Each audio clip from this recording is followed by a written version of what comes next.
We will now come back into session.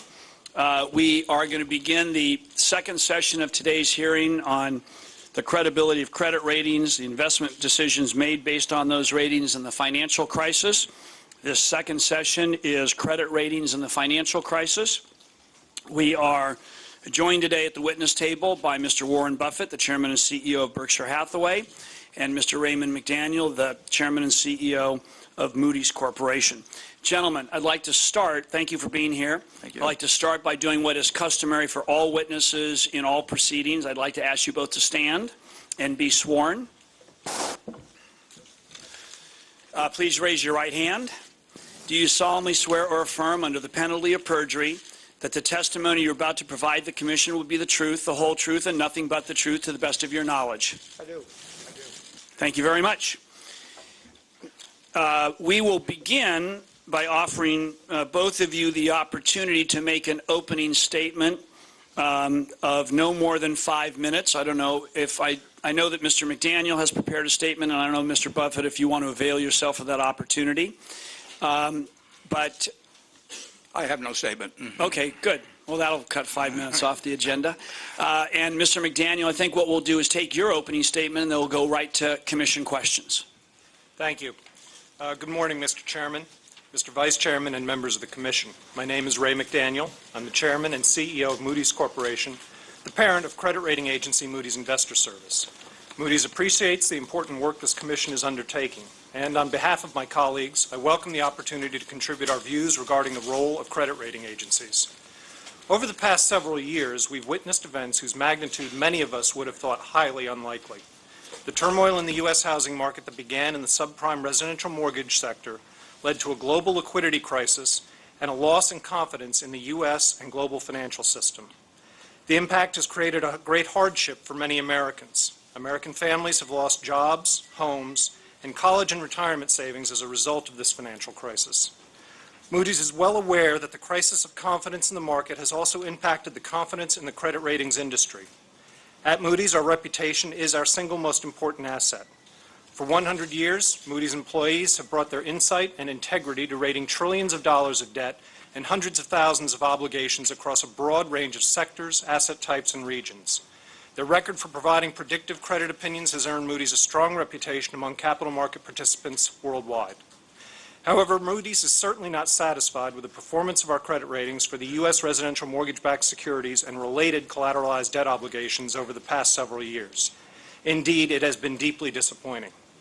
Starting in 2003, Moody's did observe a trend of loosening mortgage underwriting standards and escalating housing prices. We repeatedly highlighted those trends in our research, and we incorporated them into our analysis of the securities. By 2006, we were requiring an unprecedented level of credit protection. However, neither we nor most other market participants, observers, or regulators anticipated the severity or speed of deterioration that occurred in the U.S. housing market or the rapidity of credit tightening that followed and exacerbated the situation. And even our enhanced credit protection requirements were insufficient to ensure rating stability. Today, with the benefit of hindsight, many observers have suggested that the events that ultimately came to pass were inevitable and easily predictable. As they were occurring, however, various outcomes were considered possible. Market experts in both the public and private sector had differing views about the ultimate performance of the U.S. housing sector and its potential effect on the rest of the economy. These questions persist today. The economic downturn exposed serious vulnerabilities across the infrastructure of the global financial system. For Moody's part, there's been an intense level of self-evaluation over the past few years.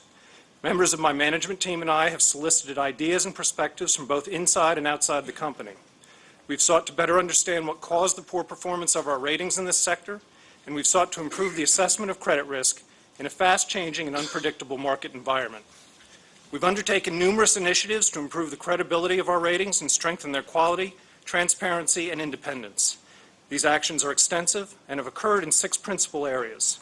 We have strengthened the analytical integrity of our ratings, enhanced consistency across rating groups, improved the transparency of ratings and the rating process, increased resources in key areas, bolstered measures to avoid conflicts of interest, and we continue to pursue industry and market-wide initiatives.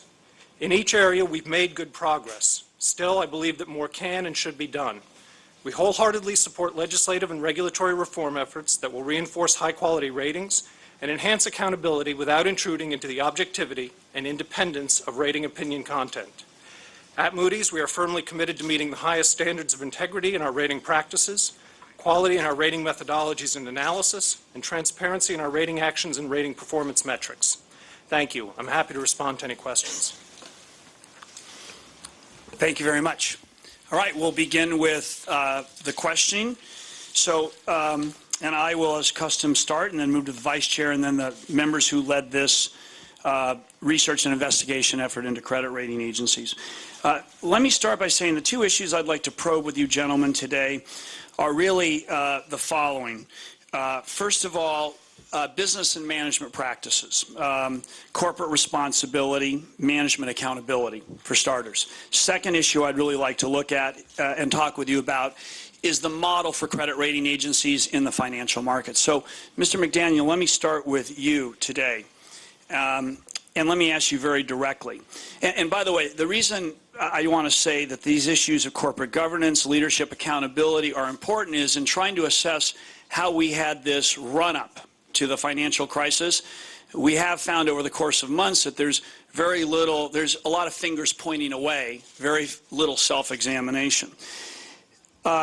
So let me start with you. Under your leadership, there were, in the end, for whatever reasons, very significant failures at Moody's. The product that your company offered, which are ratings, for the benefit of investors, proved to be highly defective, and not just by small measure, but by a large amount.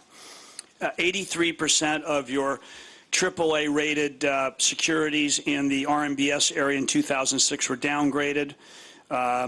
In 2007, 89% of those which were investment grade rated were downgraded to junk. And massive downgrades, I ought to note, started in July 07 when housing prices had declined just 4% from the peak. Some have said that the very enterprise was fraudulent, if not in a legal sense, but in a practical sense, because the products did not closely approximate what they represented to be. If we had flipped a coin with respect to your 2007 ratings, it would have been 5 times more accurate in terms of the result. Your shareholders have lost 73% of the value in the stock from the peak to today. The ratings enabled the issuance of trillions of dollars of mortgage securities, which we now know were rife with significant problems, from fraud to misrepresentation that may have well fueled the housing bubbles. Investors who relied on the ratings suffered enormous losses. And your company's reputation, something I know that Mr. Buffett has held important, reputation within business, is certainly under significant criticism. My question for you is really, who should be held accountable? We have a system of capitalism in this country where we have regulatory mechanisms, we have owners, boards, and management. Who should be accountable if not you? The performance of the housing sector and, as a result, the ratings that are associated with housing assets clearly have exhibited very poor performance in recent years. There was decades of strong performance leading up to the current crisis. We believed that our ratings were our best opinion at the time that we assigned them. As we obtained new information and were able to update our judgments based on the new information and the trends we were seeing in the housing market, we made what I think are appropriate changes to our ratings. So I am deeply disappointed, as I said in my opening remarks, with the performance of ratings associated with the housing sector. And that is injurious to the reputation of the firm and to the long-term value of the firm. And so the regret is genuine and deep with respect to our ratings in the housing sector. But let me probe this a little further. I mean, just as a kind of look, and I've been certainly wrong as much as I'm right. I know it's hard to predict peaks and valleys. But let me just say there's almost a common sense test here. Your firm rated 42,000 tranches of RMBS, AAA, from about 2000 to 2007 in a context where there's 4 corporations in the country. Used to be a few more that are rated AAA. In the context, you were rating about 90% of these securities as AAA when, in terms of the corporate debt world, where you actually have more transparency. You can get in, look at all the public filings, understand the corporate debt. Only about 1.4% of that was rated AAA. You led an enterprise for which you were compensated pretty handsomely, $39 million over this period. I guess what I'm getting to is, if American capitalism is about risk and reward, rewarding success, rewarding failure, should there have been a management change at Moody's? Don't we need to have a culture in which success and failure are essentially accounted for in our capital system? As I remarked a moment ago, we certainly believed that our ratings were appropriate when they were assigned. And I recognize that those ratings have not performed well in the housing-related sector. And as a result, we did make management changes. If you're, but not at the top. If you're asking no board to, or CEO changes, or if you're asking with respect to me, which I can see you are, it's a fair question. And if we reach a point where either our shareholders or our board of directors or I don't believe I am best positioned to lead the firm in the future, then I will not be in my job. Okay. Mr. Buffett, any observations on the responses by Mr. McDaniel? Well, I've probably been more draconian than you have in terms of my view about the CEO's responsibility and I just haven't been as widely quoted. Well, in terms of financial institutions that have failed and have required assistance by the federal government, I think that when society has to step in to save institutions for societal reasons, that the CEO should basically go away broke, and I've said I think his spouse should go away broke. I mean, I think there ought to be a real downside, and I think incentives are an important aspect in behavior. In the end, you know, I don't know who, except for maybe John Paulson or Michael Burry, would have been running Moody's and coming up with different kinds of ratings. There was the greatest bubble I've ever seen in my life, and I've read about bubbles all the way back to the tulip bubble. The entire American public eventually was caught up in a belief that housing prices could not fall dramatically. And Freddie Mac believed it, Fannie Mae believed it, Congress believed it, the media believed it, I believed it.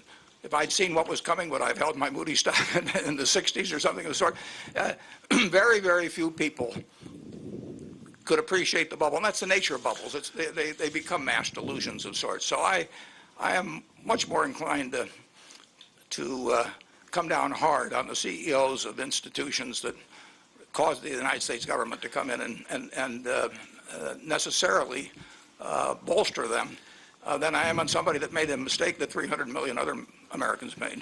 Well, but let me probe that a little, because, you know, I just want to say for the record, I do think around the country there were people who thought the bubble was unsustainable. I don't think there was a secret here. There were a number of experts, whether it was Robert Schiller or Mr. Rabini or Mr. Baker, Dean Baker. There were a number of people who saw this bubble. We did have this unprecedented rise, 89% in home price appreciation in 7 years, something we had never seen historically.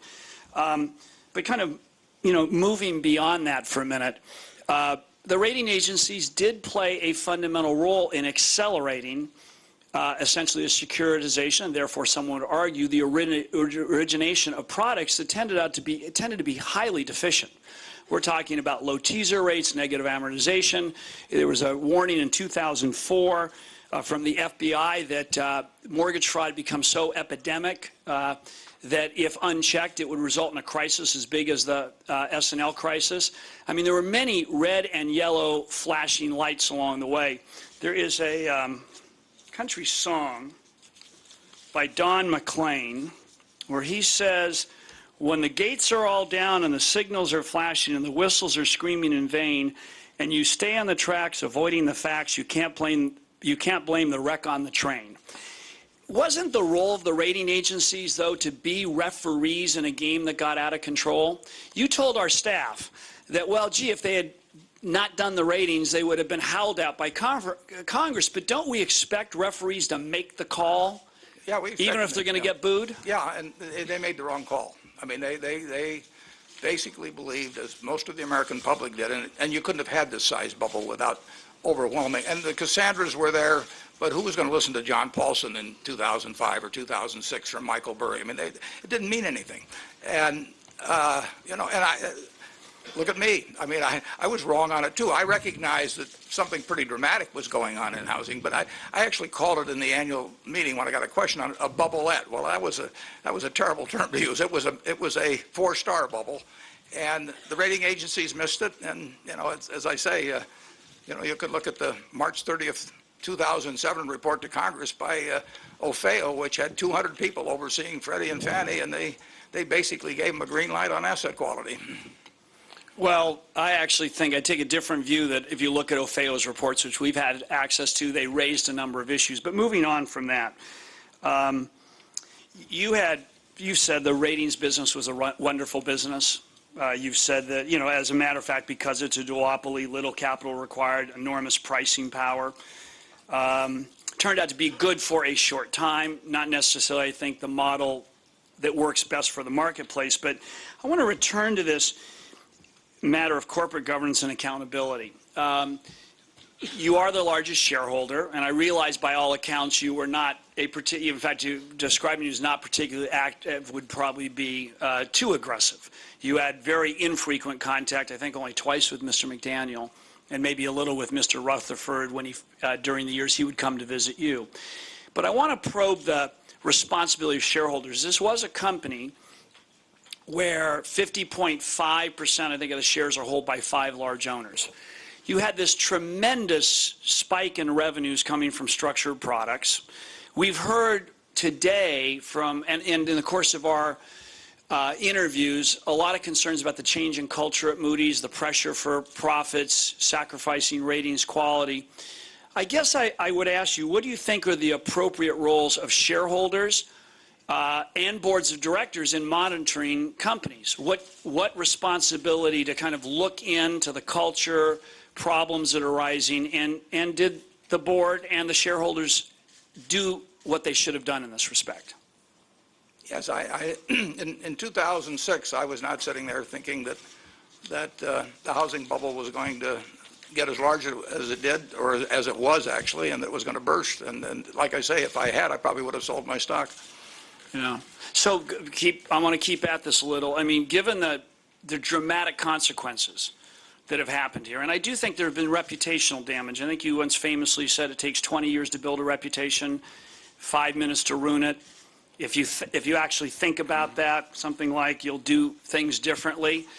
I guess the question is, in the end here, the ratings were wrong. There are reputational issues. There's been a massive loss of shareholder value, and the whole business model's come apart. I mean, should there be a new board? Should there be new management after this kind of change? I would say that in this particular case, I think they made a mistake that virtually everybody in the country made. And going back to that OFEO report, that March 30th of 2007, it was reported the enterprise's overall asset quality is strong. That was March of 2007, and all they owned was mortgages. Well, I will just say, you know, arguing with you about what the markets were saying, but I mean, this was not a big secret. This is The Economist. After the fall, shows housing prices falling like a brick. There were a lot of warnings. Even Moody's.com, Mr. Zandi's a very capable man.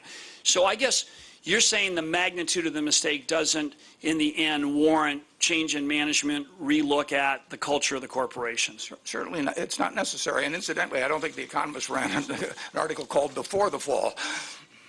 This was 2005. Yeah. All right. Let me move on and ask this. One last question to you, Mr. Buffett, and then back to both of you very quickly. We interviewed a member of the Moody's board, Nancy Newcomb, who indicated the board was not particularly involved and didn't discuss significant issues like the ratings process. There was a recent press account, I think, in the McClatchy newspapers about the disengaged nature of the board, but also said that 2 senior executives approached you with significant problems at the company. No. No? No, Okay, so not accurate. no. Okay, thank you. I want to talk to you both briefly about the model for credit rating agencies in the context of this marketplace.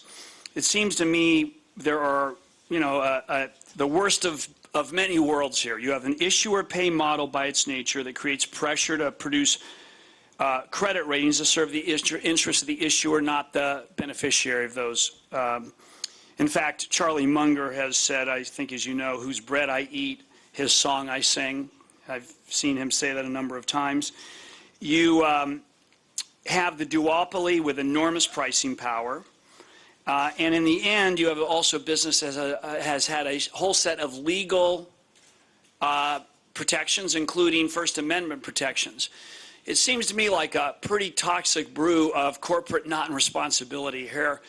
Do you think radical surgery is necessary? For example, Mr. Buffett, do you think we ought to outlaw the issuer pay model? Do you think we ought to adopt the Franken provisions in the Senate bill, which would say that rather than issuer selecting rating agency, they should be selected by the SEC?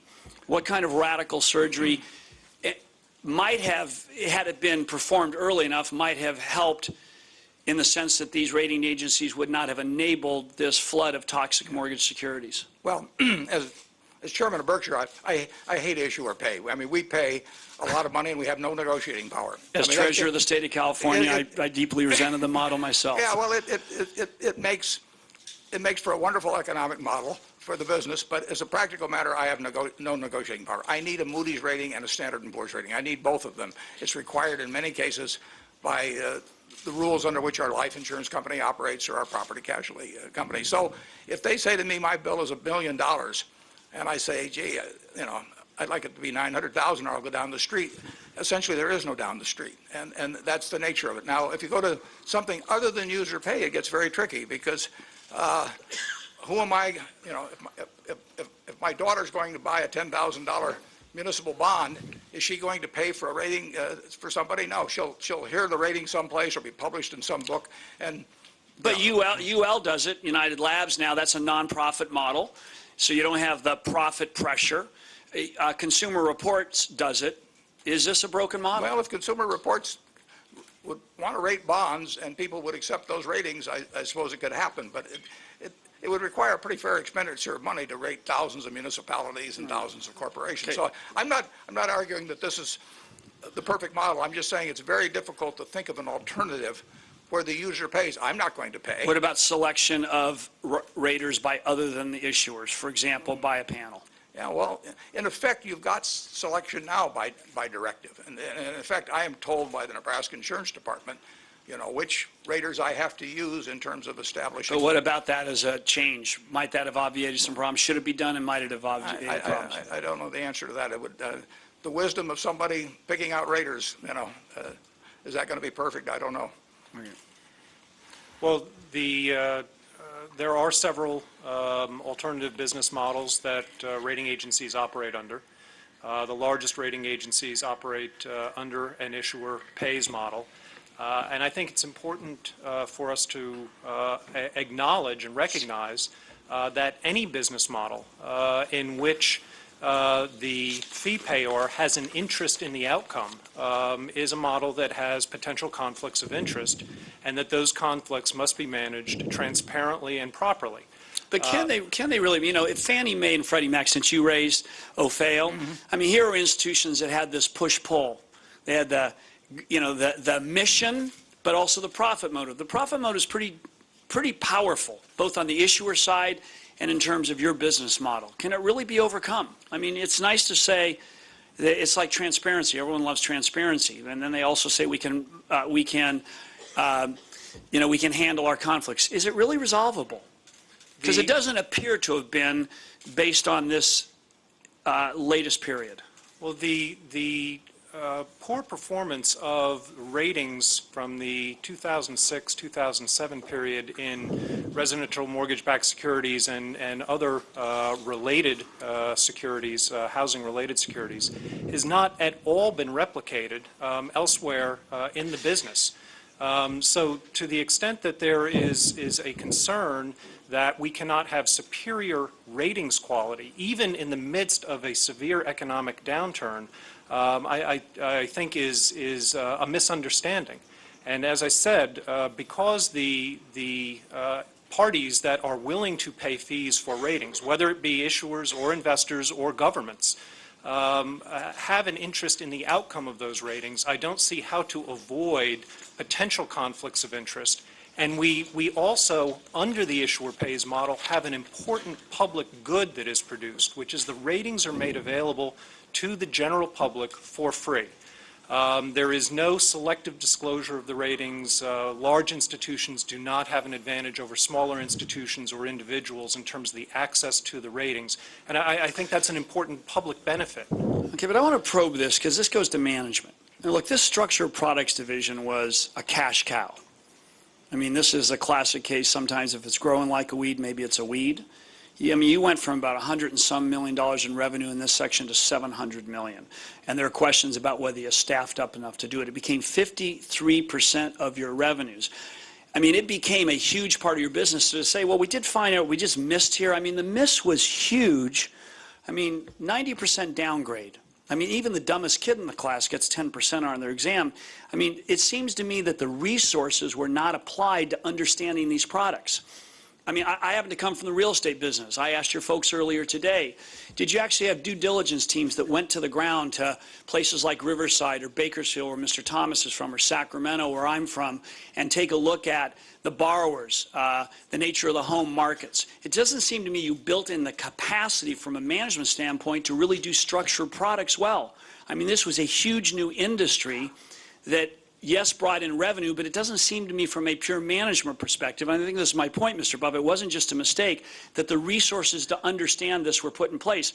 We've spent countless hours here trying to understand the modeling, and the truth is, if you look at the modeling, data was put in that was relatively, frankly, incomplete, inadequate. There was a lot of human judgments, but there wasn't a lot of ground-level due diligence. In fact, none other than visits to originators. So isn't that a significant management failure to not have built in the capacity? Might you have missed this less had you been truly on top of this in terms of understanding the products?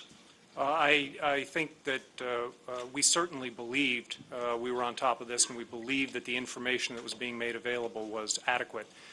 There are other parties in the marketplace who have other roles and responsibilities with respect to valuation of properties and review of mortgage applications. So we are analysts. We consume that information.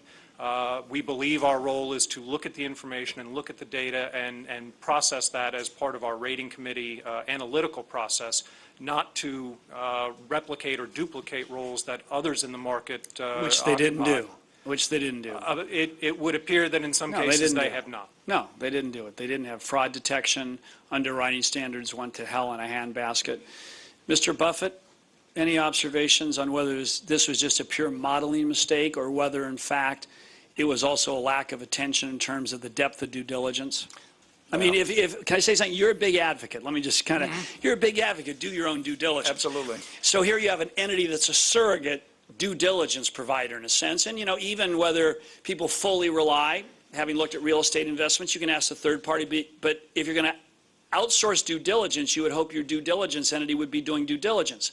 Shouldn't rating agencies, shouldn't they have done actually ground level due diligence, sipping those blizzards at a Dairy Queen rather than just looking at the revenues? They really, looking back, they should have recognized, but like I say, I didn't recognize it, and most everybody I know didn't recognize it. They should have recognized this was a huge bubble. And as I understand it, they had something in the model, and I may be wrong on this, that there wouldn't be a correlation throughout the country of the same experience. And it's true that in the past you'd had housing boom someplace that had been sort of localized, but this was a nationwide bubble. Well, and so diversification among states didn't really make that much difference. It was worse to be in Nevada and Arizona and Florida, but it happened every place. And 91 to 93, we had actually a national 2% decline in house prices because of the big drops in places. And, you know, there is that old line. I mean, you know, one rotten apple can spoil the bunch. I mean, this was an instance where half the apples may have been rotten. I mean, the correlation assumptions, I think, were not very well defined or thought out. All right, I've asked you plenty for right now. Let's move on to the Vice Chairman. Thank you very much. Thank you, Mr. Chairman. Mr. Buffett, notwithstanding the subpoena, I want to thank you for coming. I want to thank you for the subpoena. I wanted you to have a framed copy for your wall. I think It's already up. I think it was good cover, because then you can tell others that you don't want to go to if you got the power, use it. I admire that sort of structure. I also don't have anything for you to sign.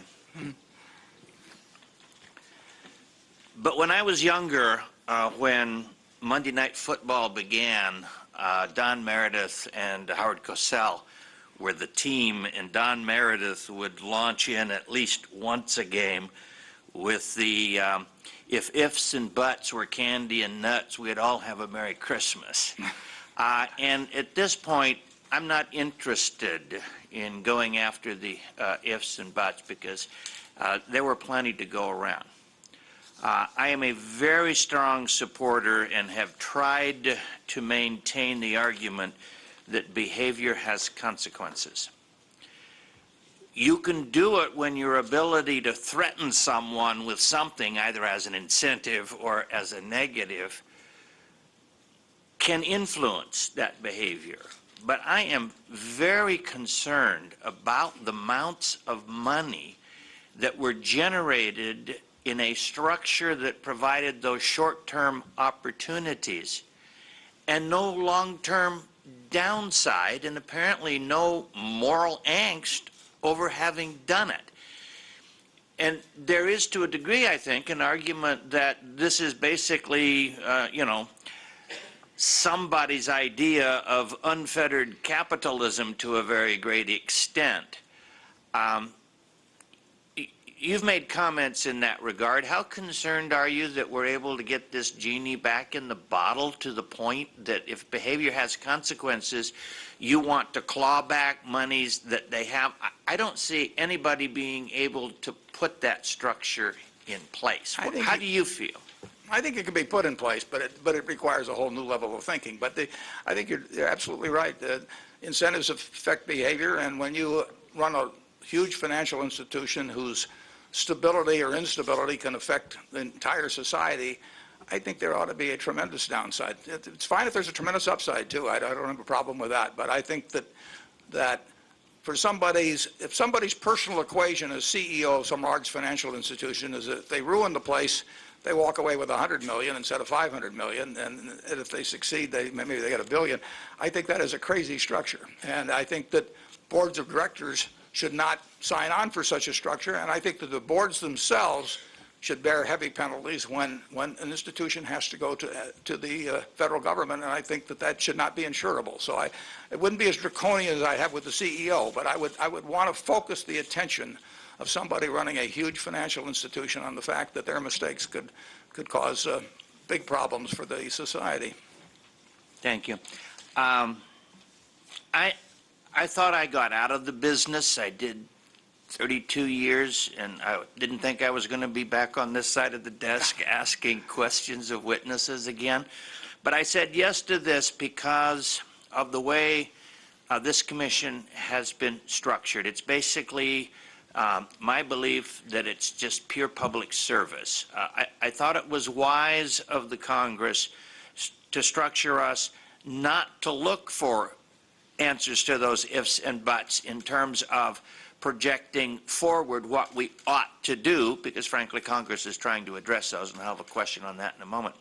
But our job is just basically to try to explain the financial crisis and do it as accurately as we're able with the resources that we have. So one of the reasons I was pleased to have, notwithstanding the subpoena, the coincidence of you being in New York and our desire to be in New York, to have you in front of us, so that I would hope that the answer that you would give me to your question isn't the one that virtually everyone else has given, because it's not unlike the behavior and the consequences. The answer is somebody else. And given your reputation, but frankly, reputations are only as good as your balance sheet, you've got a really good reputation in I'll terms settle of, for that definition. in terms of understanding how things work. In your estimation, I don't want to drag us through this business of woulda, coulda, shoulda, ifs, and buts. We have legislation moving through the House and the Senate that hasn't gone to conference yet, and it isn't locked up.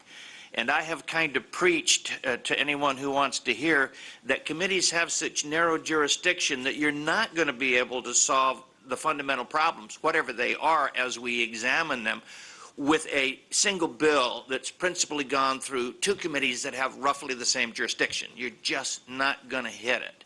So what I would like you to do, and I would ask both of you that if the commission provides you questions in writing, would you be willing to answer them, because we do not have the ability in the time we have to get to what we really need to do.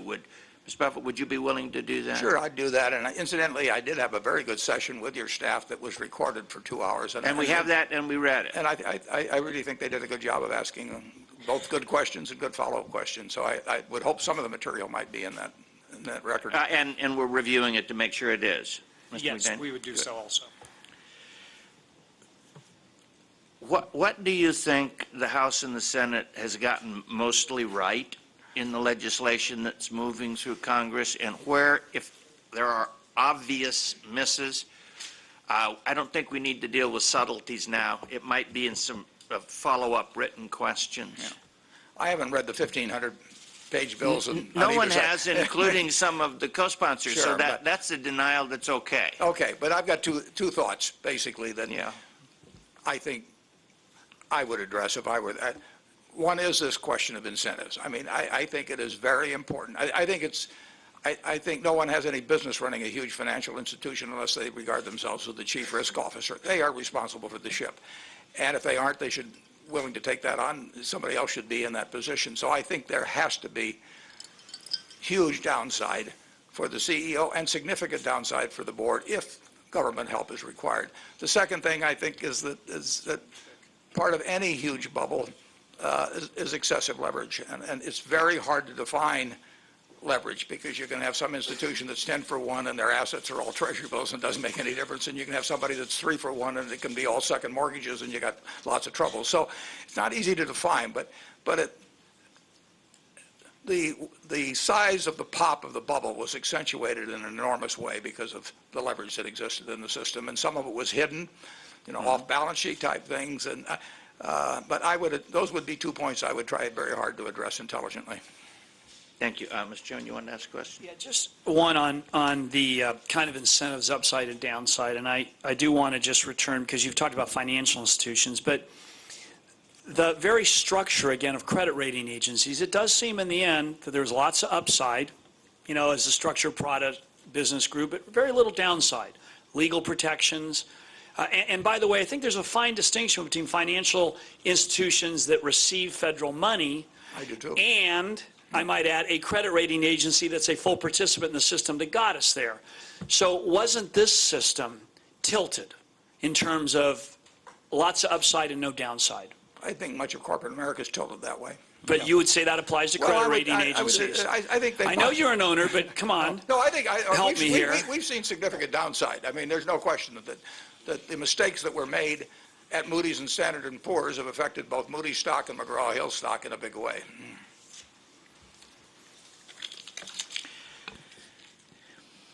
I have no right to ask you this, but just as the rating agencies produced whatever a AAA was, and then investment banks and others were able to take the leftovers, restructure them, and turn them into more AAAs rated by an agency,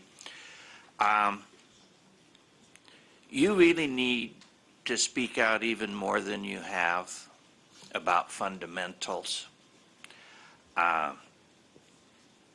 There aren't very many people who can command the respect, and I know you were really busy out there on a chair in front of a number of different channels, but you've got to do more of this. This may be your real legacy.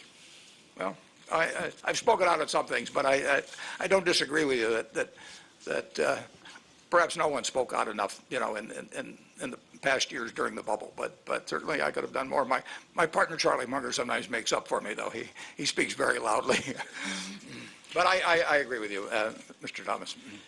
Because once Congress acts, the ability, as you well know, to act again, to move into areas they weren't able to initially, political, becomes virtually impossible. Sure. You only try to clean up the area that you moved with first. This isn't nearly as comprehensive as it needs to be. It may even need to move to tort and other areas. So I'm going to turn my time over to others who might want to quiz you from a very particular point of view. Mine's simple. Capitalism has changed in your lifetime, and my concern is that in those who are watching, it gets better, which means responsibility, moral obligation, and behavior has consequences. Thank you. Thank you. All right, thank you very much, Mr. Thomas. We are now going to move to Senator Graham. And yes, wheel the chart. Thank you very much, Mr. Microphone. Thank you very much, Mr.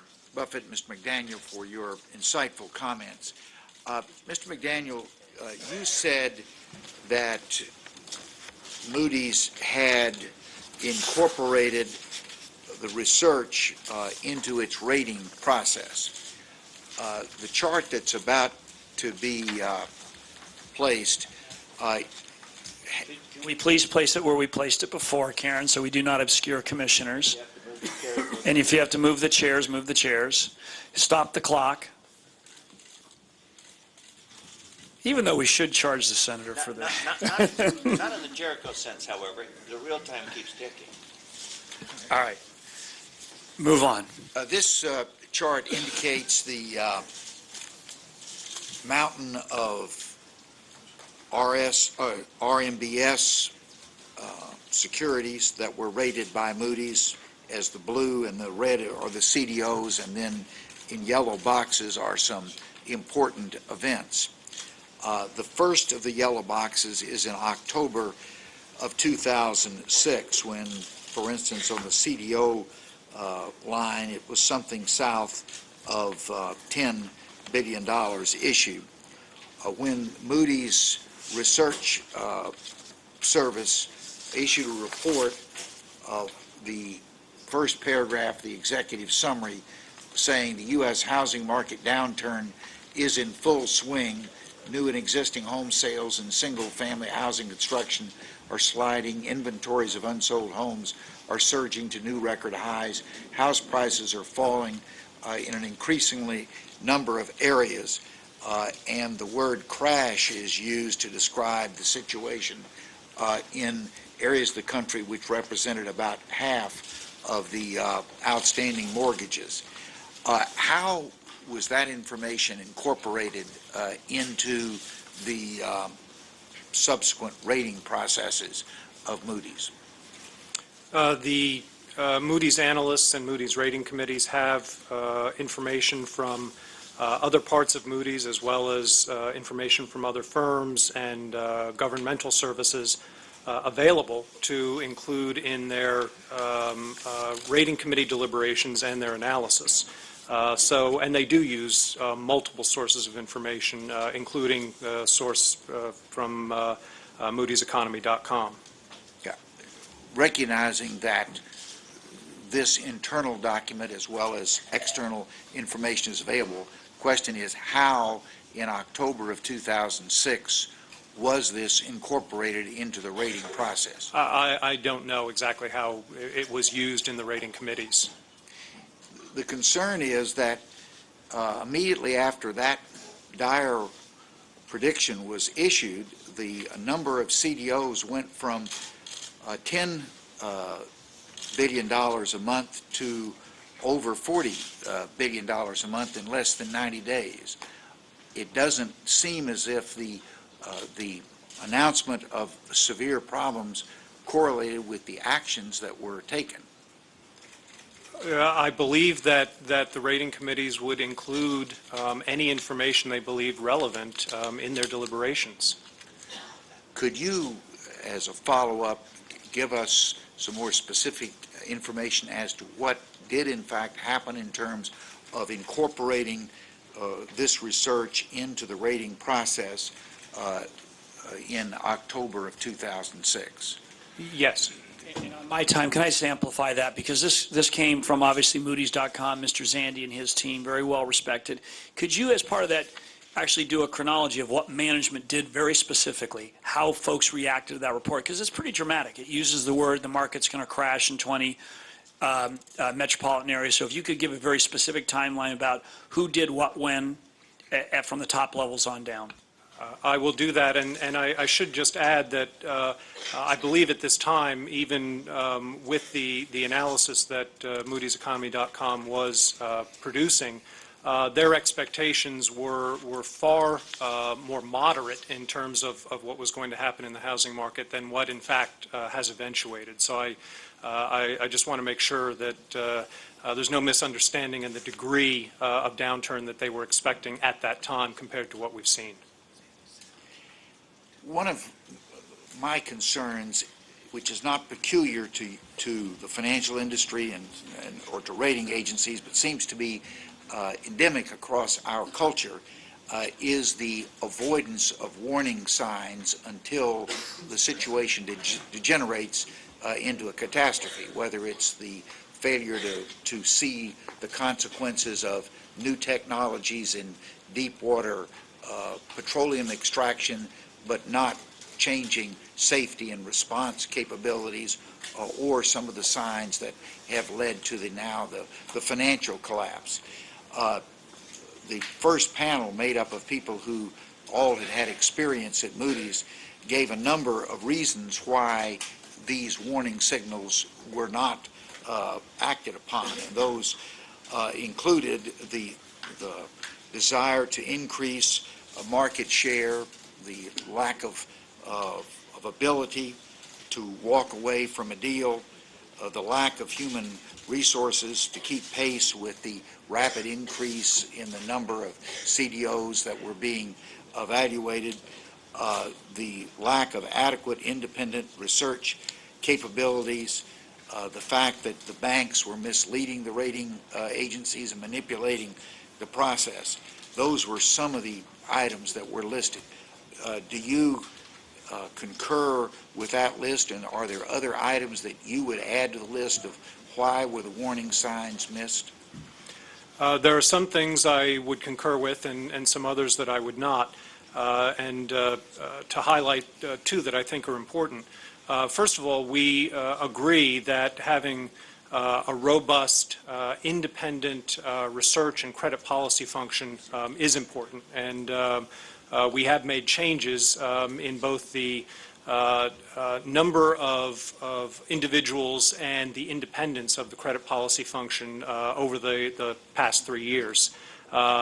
Excuse me, could I Yes. ask, one other issue was the fact that the committees that were doing the rating seemed to be devoid of people either from the real estate industry or from the banking industry, and therefore had little personal capacity to evaluate what was happening in those areas. Have you taken some steps to broaden the pool of background on the rating committees? That, again, in the category of lessons learned, greater cross-disciplinary expertise in rating committees, I think, is important, and we have made important strides in accomplishing that, and I think we've made very good progress. Could you give us some information on that subject, because we asked the first panel for what was the status of those rating committees during the period of 05 forward? Yes. With respect to being unwilling to walk away from a deal, I believe was one of the comments that you had related. I simply disagree with that. We did not rate hundreds, probably thousands of residential mortgage-backed securities tranches, particularly the junior securities. Even though we looked at them, our opinions were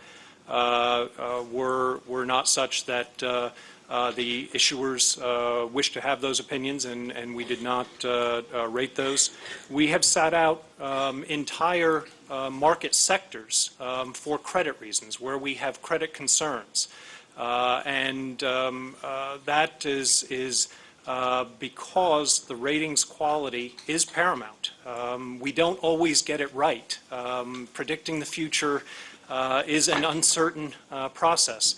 But I think that there has been a misunderstanding of our willingness to stay out of markets where our credit opinions are more conservative or we have credit concerns.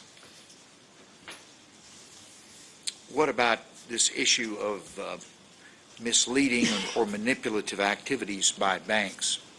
Well, certainly, if we're aware of anything that is misleading or manipulative, we would not use that information or pursue rating a transaction with an institution that's providing that. Well, the testimony that we had was that the banks would not disclose information which was requested, and the analysts didn't feel that they could push back against the banks to make that a requirement of their issuing the rating. Our methodologies are, I believe, clear in terms of the information that we need to rate an instrument, and I believe that we pursued that information consistent with our methodologies. There may be additional information that would be interesting to review, which may or may not have an influence on our thinking on credit, but certainly we would look to have all of the information that is consistent with our methodological approach. Mr. Buffett, this is a broader question, but I know you have an excellent reputation of being the risk manager for your firm, and you feel, as you've said today, that you feel that's a principal responsibility of the CEO. Why do you think that as a society we seem to have missed so many signals across a range of areas?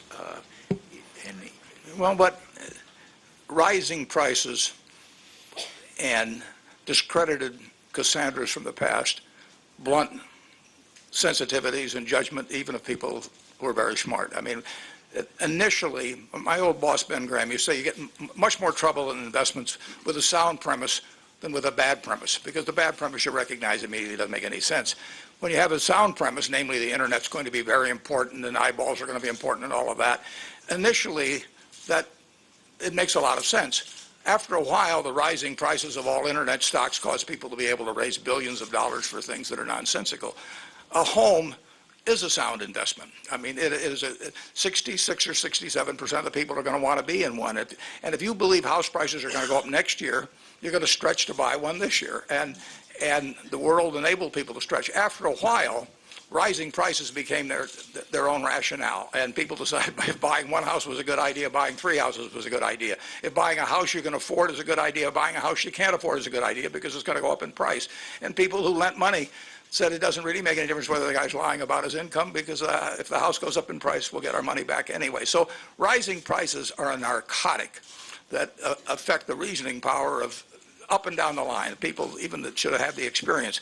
Isaac Newton, participated in the South Sea bubble originally, got out, and then he couldn't stand prices going up any longer, so he went back in and got cleaned, and this is a fellow that generally was regarded as being pretty bright. So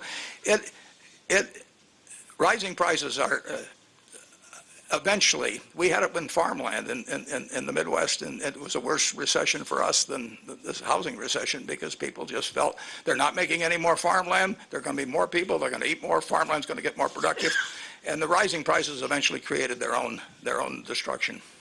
On my time, just quickly, but okay, if it's a narcotic, but don't we expect that regulators, credit rating agencies, not partake of the narcotic? Isn't that their role? Well, you would hope so, but it's not easy to avoid. I mean, Well, still, but you don't, we had- you don't want your police trading in crack. I mean, No. you want them stepping back. Yeah, and we had Chairman Greenspan talk about, irrational exuberance in 1996, but with the power of his podium and everything else, we had a great internet boom after that. I know, but that was the nature of my questions about who's responsible. Regulators, shareholders, boards, management, someone must be. But I'll turn it back to I want to ask a different question, Mr. McDaniel. During this period of the last 5 years, how frequently did representatives of various regulators, from financial institution regulators to the SEC, visit Moody's to talk about your rating methodology and to inform themselves as to what it was that you were doing? They're the ones who have imposed regulations requiring the use of your rating services. How close a supervision or at least monitoring of activities did they maintain? Pursuant to the Credit Rating Agency Reform Act of 2006, which became effective in, I believe it was September of 2007, there has been multiple inspections and reviews of our rating processes and practices by the Securities and Exchange Commission. Prior to that period, the oversight was less intensive because there was not a regulatory framework that the SEC was operating under for an inspection and review regime. Prior to that legislation, are you saying they did not seem to think that they had some responsibility, having mandated or given strong incentives to use the rating agency's products as part of the management of regulated activities, that they had some responsibility to be aware of what that rating constituted and how it was being assembled? I can't speak for the Commission, but I believe that the regulatory oversight opportunities were more limited prior to the legislation passing, and so they were not as extensive in their oversight of Moody's or the industry. Thank you, Mr. Chairman. Thank you very much, Senator Graham. Mr. Wallison. Thank you, Mr. Chairman, and thank you both for coming here, even one under compulsory process, but voluntarily still. Thank you. And let me start with you, Mr. McDaniel, and you were here this morning for the earlier panel. I heard most of the earlier panel, not all of it. I just was wondering whether you heard anything about your company that was a surprise to you or you did not know. The issues that were raised by some of the individuals who are more critical of the company, I have heard before, and in fact we have investigated those issues previously, including through use of an external law firm, and found the concerns that were raised to be without merit. Well, there was this question, I thought, of enhanced, what you, I think, referred to when you were talking about enhanced analytical integrity. I think you were getting at the point that there were pressures, perhaps, on the talent that you have, the analytical talent, to produce ratings. Is that what you meant by enhanced analytical integrity, and what did you do to prevent that from happening? In the context of my prepared remarks with respect to enhanced analytical integrity, I was referring to some of the actions that we have taken since 2007 to separate, for example, our credit policy function from the line of business ratings analysts, to have more cross-disciplinary participation in the rating committee process, and to create further separation of any person who is involved in commercial activities for the firm from people who are involved in analytical Let's activities. talk specifically about this one issue, and that is, are analysts now permitted to talk to issuers or the representatives of issuers? Is that still permitted? Yes, analysts do speak to issuers. And you're not concerned that there are pressures brought on them as academics or people who are academically inclined by people who are much more ambitious and forceful? That is not that you don't see that as a problem?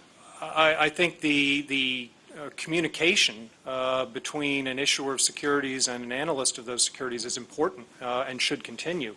The analyst may have questions about financial information or management strategy at the issuer, the issuer's future plans with respect to its capital structure, et cetera. So I do think those communications for purposes of creating the most predictive credit ratings we can produce are useful. Is there a manager who oversees the analysts and can be available for discussion of these issues? There are managers who oversee our analysts, yes, and they would be available. Mm-hmm. Let me ask you one final question, a very general one, and that is, what is your view of what caused the financial crisis? In terms of direct causes, certainly the weakening of the housing market, the softening of that market, and then importantly, the very rapid tightening of credit for mortgage borrowers who needed to refinance in particular, greatly exacerbated the issue that the sudden tightening of credit in the midst of a softening housing market, I think, produced the kind of large and rapid problem that we saw. So it's principally a problem of people not being able to refinance, which caused failures. I think that was an important contributor. It acted as a catalyst. Mr. Buffett, we've had housing bubbles before, quite a few, and other kinds of asset bubbles before, right. Most recently an oil price asset bubble. This one was really quite special. I want to press you a little bit on this because I'd like to get your sense of why this one was special. Why did it get so large? Why did someone with your astute knowledge about the economy not see that this was an extraordinarily different bubble from one we've had before? Well, I wish I could give you a good answer to that. It was really the granddaddy of all bubbles, and it affected an asset class of 22 trillion. You know, I mean, it hit everybody. Mm-hmm. Mr. McDaniel mentioned people refinancing. I mean, they were betting on the fact that the following year that they couldn't make the payments, they could refinance, and of course the figures show that by the hundreds and hundreds of billions that happened. But when it gathers momentum, the internet bubble went further than I would have thought it would have. We did have that farm bubble in Nebraska where right. Things went crazy for a while, and the early Cassandras do look kind of foolish as they go along. And when your next door neighbor is making money, mm-hmm. Very easy by buying a second house, with very small down payment, after a while it sort of gets to you, and maybe you figure you should be doing it too. It's been a history of bubbles. I mean, I never understood why tulips were worth what they were back in, Netherlands. But for you in particular, and you've had many years to watch our economy, and to economists in general, sharply rising prices are a signal that something is peculiarly going on in the economy. Well, you saw the prices rising very quickly, but you still didn't think that this was something that could eventually collapse. I didn't think it would pop like it did, no. Interestingly enough, in 2005 and 6, and I believe I've got the time period right, I get offered businesses for sale periodically. A significant percentage of the publicly traded home builders, one way or another, let it be known that they would like to sell out to Berkshire Hathaway. And looking back, I should have figured out what I didn't figure out. Were they asking more than once? It's interesting. I never heard from them, in many decades in business, and all of a sudden, 3 or 4 of them showed up on the doorstep. You were once an owner of Freddie Mac. Right. So you are familiar with how Fannie Mae and Freddie Mac operate. Do you see their activities as having any role in the growth of this bubble? Well, I think they were doing what they were instructed by Congress to do to a great degree, but they took on weaker forms of mortgages in greater amounts. I mean, that's been covered in some of the reports. And so they also bought. They would require a 20% down payment, but then they would buy mortgage insurance from other entities. And I've looked at the profile of some of those loans and material I got from the mortgage guarantee organizations, and frequently, a significant percentage of the time, more than 50% of the income of the borrower was going to mortgage payments. That's not sustainable. But whereas they were laying that off with the mortgage guarantee insurance company, they were still, in effect, helping people participate in something that was really, unless housing prices kept going up, was going to lead to big trouble. Why did you sell your Freddie Mac stock? I sold it for several reasons, but I think we were the largest shareholders of Freddie Mac. And at one point, it became apparent they were getting more and more entranced by trying to report increased earnings every quarter. And any financial institution that tries to do that, in my view, is going to get in trouble sooner or later. And they became quite interested in that particular, having that happen. They also, at Freddie, as I remember, it was either RJR bonds or Philip Morris bonds, but they bought some bonds that had nothing to do with housing at all. And here they were using what was in effect the government's credit to enlarge the size of this hedge fund type portfolio, now with some corporate bonds that had nothing to do with housing. And I just figure if you see one cockroach, there's probably a lot more in the kitchen. Did you follow Fannie and Freddie enough to know that they had affordable housing requirements? Oh, sure, yeah. And did you know the size of those affordable housing requirements? Yeah, and of course, they were predicated on being able to use the tax credits that were involved, and they set them up as assets on their balance sheet, and of course they have no income now, so those became very dubious assets. But were you aware then that they were buying the kinds of mortgages that they were buying in order to comply with the affordable housing requirements that they were? Well, I certainly knew they were. Yeah, they were mandated in many of their activities by Congress. No question about that. And they were also trying to serve Wall Street, and that's a tough balancing act. How much time do I have left? 4 minutes and 51 seconds. Okay.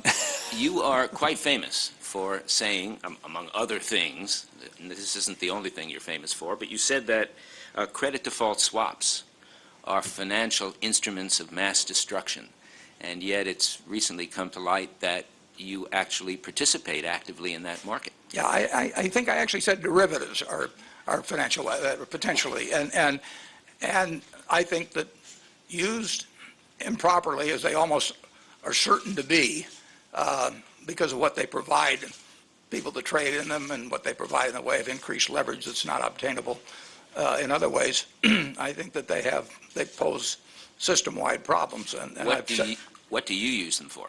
I use them to make money.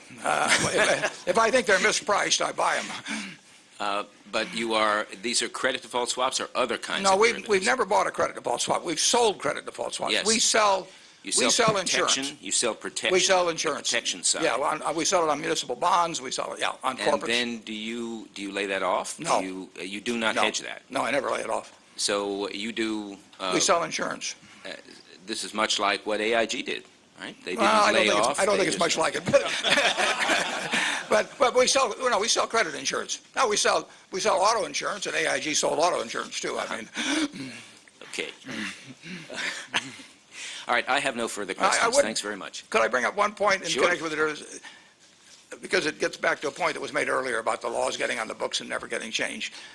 If you go back to the late 1920s, we had a bubble then. It was in stocks, and it was partly caused by extreme margin by people that really didn't know what they were doing, 10% margins. And they had commission hearings after that, and they decided that this was a societal problem. And Congress gave to the Federal Reserve the authority to regulate margins. And they said this is important.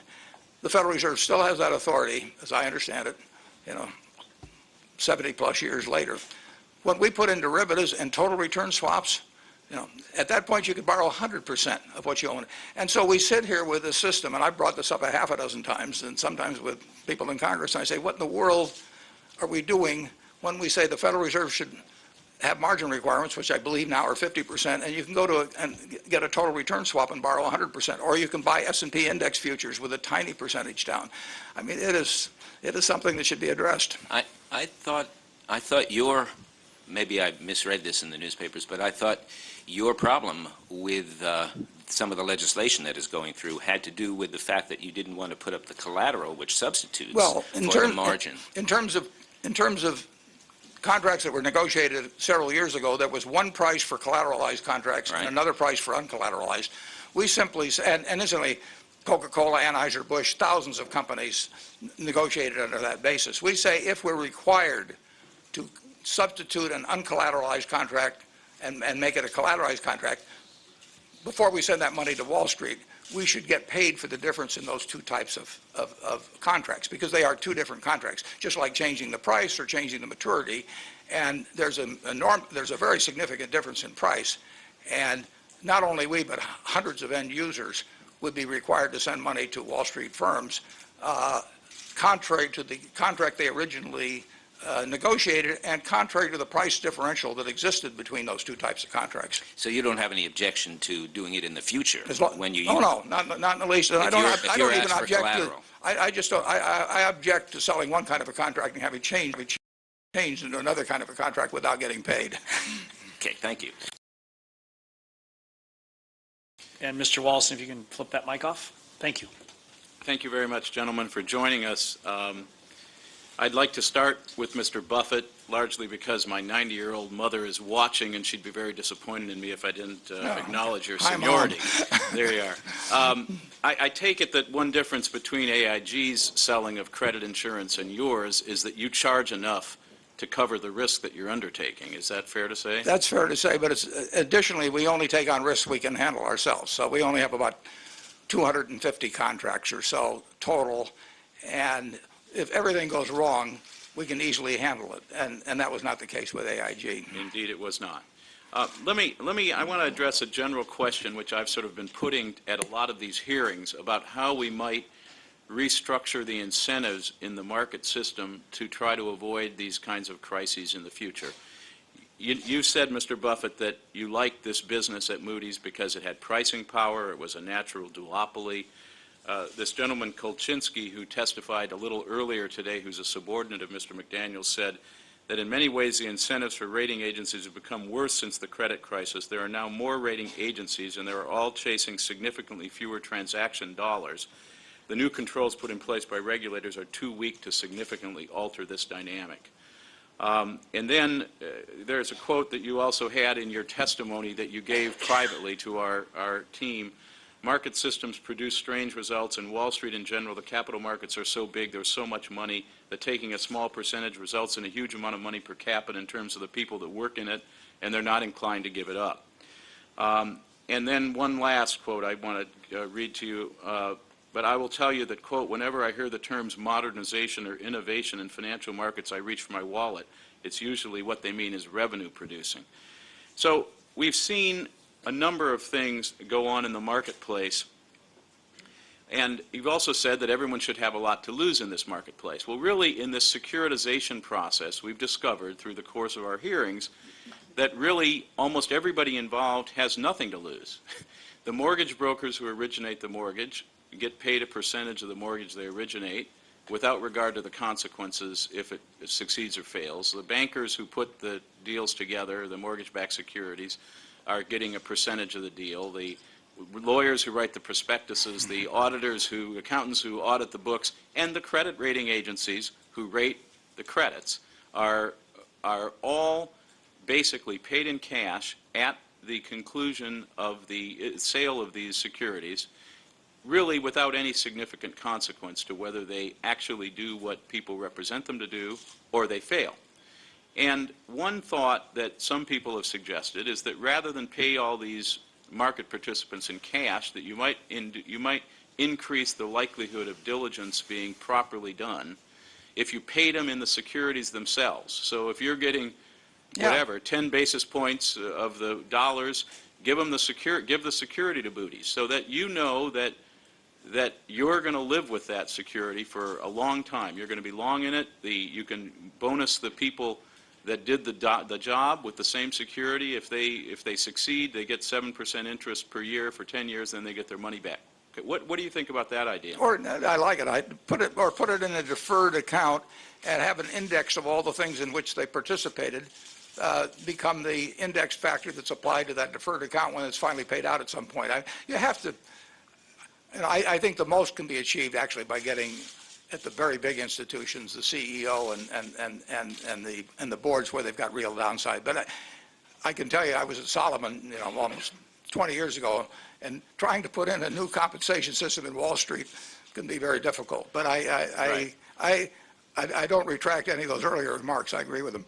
Well, I asked it of Jimmy Case at Bear Stearns, Kane rather, and he said that that's a great idea, but they're not going to like it, is what he said. So I mean, I guess it seems to me that, and I want to go back to what happened at Moody's to some extent, because really, 100 years ago, John Moody started rating railroad bonds, which you know a lot about, right? Relatively simple instruments. Now Moody's is rating exceedingly complex instruments, and some of the financial incentives, maybe I should turn to Mr. McDaniel on this question. Some of the financial incentives, it seems to me, are skewed in favor of your properly rating, besides the fact, the obviously glaring one, that issuers pay.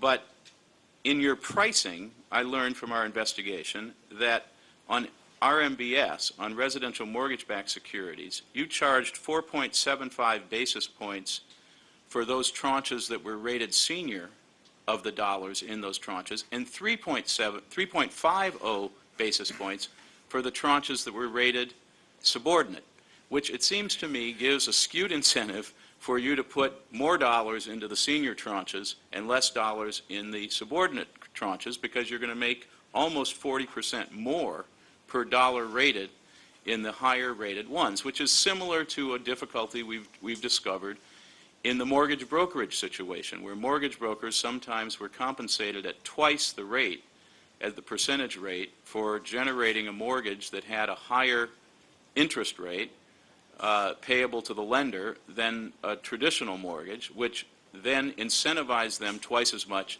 to direct borrowers into subprime mortgages and high interest rate mortgages who might otherwise qualify for regular traditional ones. Mr. McDaniel, do you think that's a problem? And why, if you could tell us, did you actually structure the fees payable to Moody's in that way that gave you more if you rated them senior than they would if they were subordinate? Well, I think as you heard from the panelists earlier today, first of all, they were not aware of a difference in pricing in their deliberations or analytical work and rating committee work. And secondly, although I have not had an opportunity to do a comprehensive check, I did go back to look at RMBS applications in 2006 and 2007, and the basis point fees were identical for senior and junior tranches. Well, our people say that they changed it in 2007 to flat, to 3.5%, which incidentally is a reduction in pricing power, 3.5 basis points for all the way across in RMBS, starting in 2007 forward. But 2006 prior, it was a differential. I was able to look at 2006, and it was identical in 2006 as well. Then we'll have to. As I said, I did not have a chance to do a comprehensive check of this. Maybe you could check that out and report to us on it. Yes. The other point, I think, is that you got 9 basis points for rating a CDO, which is, again, more than twice as much as you got for rating an RMBS, which is sort of unclear to me how that could be. And does that then incentivize you to do more CDOs? Because you do $1 billion CDO, you're going to make almost $1 million in fees. And is it really that much harder to rate a CDO than it is to rate an RMBS? Well, I'm not a CDO analyst, so I can only respond with respect to the overall approach. And if there is an opportunity to charge fees that the market will bear, I think we would do that. We have fees that range from very, very modest, particularly in the municipal bond sector, small municipalities, to fees that are much more substantial for large corporations and complex securities. Right. Let me try. I want to press you a little bit on it. Mr. Buffett, did you have a comment on that? No, I was just thinking I was looking for the modest ones. I haven't found them yet. You're Modest fees that they referred to. Right. There aren't too many. I don't seem to find them either. Looking back to this chart that Commissioner Graham brought in front of you, it strikes me that when you look at this, in the face of contradictory information, the actual number of deals rated in both CDOs and residential mortgage-backed securities goes up dramatically. And really, even after you've had 4 or 5 major downgrades, I mean, significant downgrades, you're still rating a whole bunch of deals that come forward. And I think that I'll sort of give you a pass to some extent on nobody knew that the market was going to go down as fast as it did, and everybody was basically, I don't remember what your term was, Mr. Buffett, that everybody was believing in this bubble. But once you get contradictory information, don't you then have an obligation not to go forward? And to be honest with you, it looks to me, given now that there's so few transactions in the marketplace, that what you were really trying to do was get these deals done so you could mop up the last bit of the gravy before they took the plates away. I mean, this is not, these deals are not out there anymore. There's not 9 basis point fees to be made on $1 billion CDOs every day anymore. And the fact that you did it in the face of contradictory information seems to me to be highly troubling. Do you have a thought on that? As long as securities are being offered to the marketplace, I think we have an obligation to try to offer our best opinion on those securities.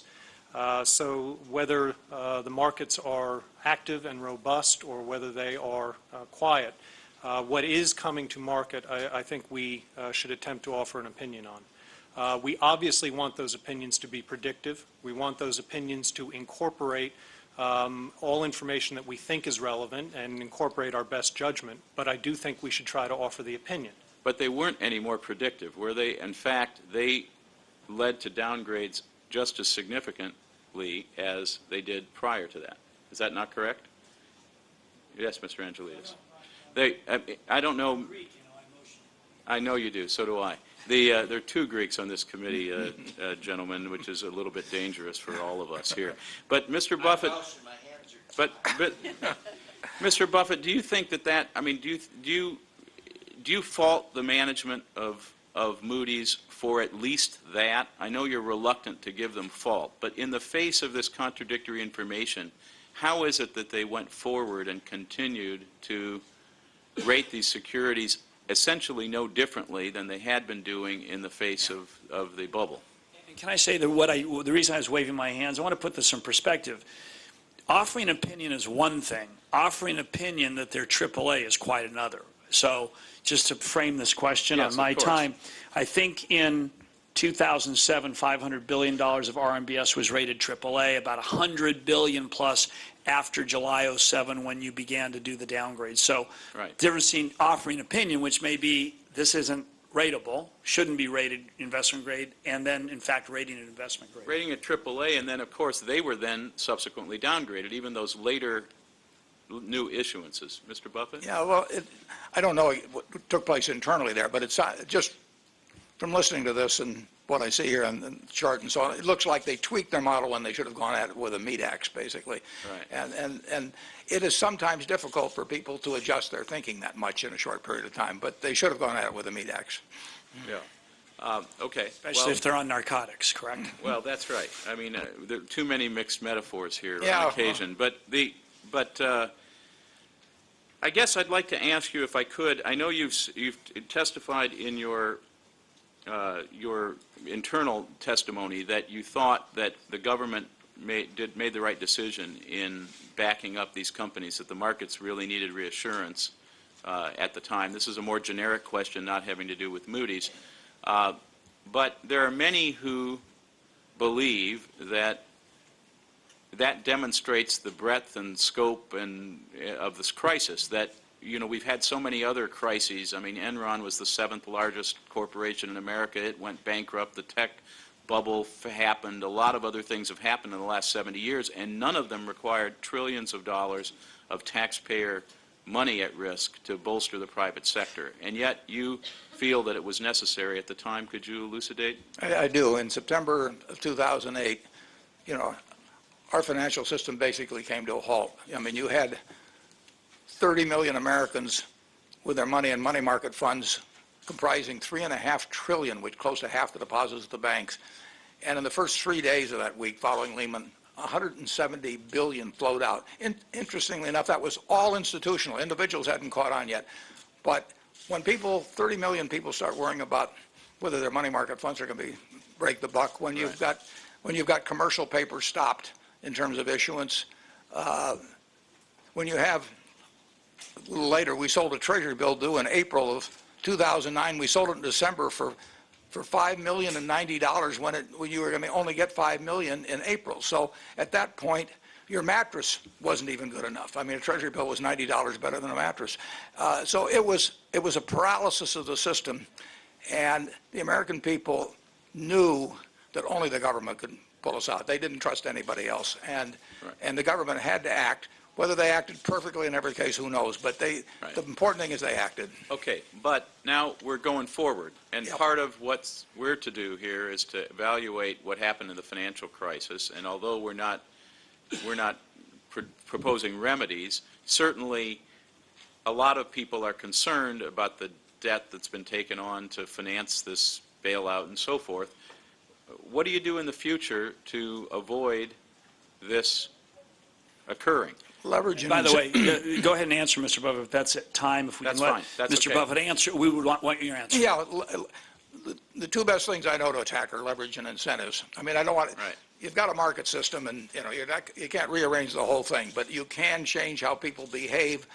In one case, by incentives, and then secondly, you just tell them, how much rope they can use by the amount of leverage they can have particularly when they are getting the benefit of government guaranteed money. Well, exactly. And let me just one little follow-up, and that is your company, Make for it example, small. has huge cash cushion, which you like to keep because it puts you in a protected, safe position to take advantage of opportunities. A lot of other people in this financial institution area did not do that. They ran every capital arbitrage possible to avoid holding back as much capital, and so that seems to me to be a related problem. Well, the AIG derivatives contracts you meant were to get around capital requirements in Europe. I mean, 300 billion of the. So there are a lot of abuse, and if you let those instruments exist in that form and let people use them in an unlimited manner, they will get used in an unlimited manner. Thank you very much, Mr. Thank Giorgio. you very much, gentlemen. All right, let's move on. Ms. Murrin. Thank you. Thank you both for being here. Mr. McDaniel, I have a question for you about the events of the crisis. And when you look back at the financial crisis, I wonder if the legislative requirement that asks certain investors to invest only in rated securities, if those requirements had not existed, how would your business have been different? Would you have had to compete on different terms, and would you have had to reward people within Moody's differently? Well, I don't know exactly how the business would exist if there were different or lesser regulatory uses of the ratings. Nonetheless, I am supportive of a reduction of use of ratings in regulation. I think the use of ratings in regulation offers rating agencies a basis for competing other than on the quality of their ratings. They can compete on in effect, the certification that they have as a regulatorily approved rating agency. And I think that rating agencies should either prosper or not prosper based on whether market participants value the ratings and value the rating opinions and research that accompany that. With that in mind, there were comments from some of the individuals that were here before this panel that suggested that they could not determine if there was a connection between their ability to get the ratings right, their words, and their actual recognition within the firm. Do you think that's true? We certainly try to reward people in terms of their position in the firm and their compensation based on the quality of their work. It is a business in which it can take a long time to evaluate the ultimate performance of securities, but their research, their preparedness for rating committees, the robustness of their reasoning are things that can be judged, and we very much try to do that. Those things are process-oriented, though, not outcome-oriented necessarily. The outcomes are able to be measured at a broad level statistically to I think to a strong outcome. It is more difficult to judge an individual's performance, especially in the short run, on a very limited number of credits. And so it is easier to measure this at a broad level than at a narrow level. Thank you. Mr. Buffett, do you think that the investing world would be a better place if everyone had to do their own due diligence? Well, I certainly think at Berkshire Hathaway it's better, but there are people that aren't equipped. I mean, the banking authorities, insurance authorities probably need to rely on some kind of standards to make sure that people don't go totally hog wild in terms of how they invest insurance funds which belong to their policyholders. But in the end, we don't use ratings. I mean, from my standpoint, what we really hope for is misrated securities, because that would give us a chance perhaps to earn a profit if we disagree with how the agencies rate them. There's one ironic point I should mention. If there were 10 rating agencies, all equally well regarded, all acceptable to the market, and you only needed one on when Berkshire Hathaway issues bond, we could have any one of them. Those 10 would compete either on price or laxity or both. I mean, they would be out there trying to get our business, and they would try by price, but they might also try by laxity. You can argue that if there was just one rating agency, they would have no reason to compete on either price or laxity. I mean, independence can really come with strength in the business. You know, Ben Franklin said it's difficult for an empty sack to stand straight. So if you really had this situation where there was a lot of competition, I'm not sure that the rating agencies would be as independent actually in coming to their credit conclusions as they are. I would hate to differ with you, but if you look at, for example, equity research, there are a number of boutique shops that are specifically known for the quality of their research, and they do not engage in investment banking activities. So they don't have as much of a stake in the origination process. And to me, there's some parallel between this area of research and some others. So I guess my question really is, if you change the way people get paid, do you end up getting a different outcome? So that was really the nature of where I was headed with this. But I actually have an off-topic question for you, Mr. Buffett, and that is, I know that you've been largely a hands-off investor for Moody's, but I was curious about the due diligence process in your investment in Goldman Sachs, and if you could talk a little bit about your conversations with management there and how that decision was made. Well, that decision was made in September of 2008. We'd been approached by just about every firm at least every firm that went under, about putting money in. And when Goldman Sachs was willing to take money on terms I found satisfactory, which had not been the case even the week before, I came to the conclusion that unless the American financial system totally fell apart, that it was going to be a sound investment. And I had far more confidence in their risk management than I had in some of the other Wall Street firms that had come to me earlier. And again, if the system had fallen apart, if the Federal Reserve had not acted in terms of commercial paper and the money market funds and all, everyone would have been toast, I think, basically. But I came to my basic conclusion was that the American government would do what was necessary to get the engine started again. And if that was the case, Goldman Sachs was in fine shape. But they did change the terms they were willing to accept for your investment as time went on. Yeah, prior to the middle of September, they would not have paid us remotely what they did pay us for that preferred stock and the warrants, and whenever it was, September 22nd or 23rd or sometime in that time frame. At that point, they not only wanted the money, but they wanted a show of confidence, obviously, in the fact that the world wasn't going to come to an end financially. And I didn't think the world was going to come to an end financially because I thought the federal government would act. I mean, I thought it was so obvious that it had to, and only it could do it. And I felt that our $5 billion would not be in any danger at all. And the terms were attractive, and there were a lot of other things that were attractive then too, but I made the decision that that was a good use for the $5 billion. Thank you. Thank you. Mr. Holtz-Aiken. Thank you, Mr. Chairman. Thank you, gentlemen, for spending time with us today. Mr. McDaniel, in your opening remarks, you were very forthright about the inherent conflict between providing ratings to the market and running a public company for profit, and the incentives that issuers have to use the outcome of your rating process.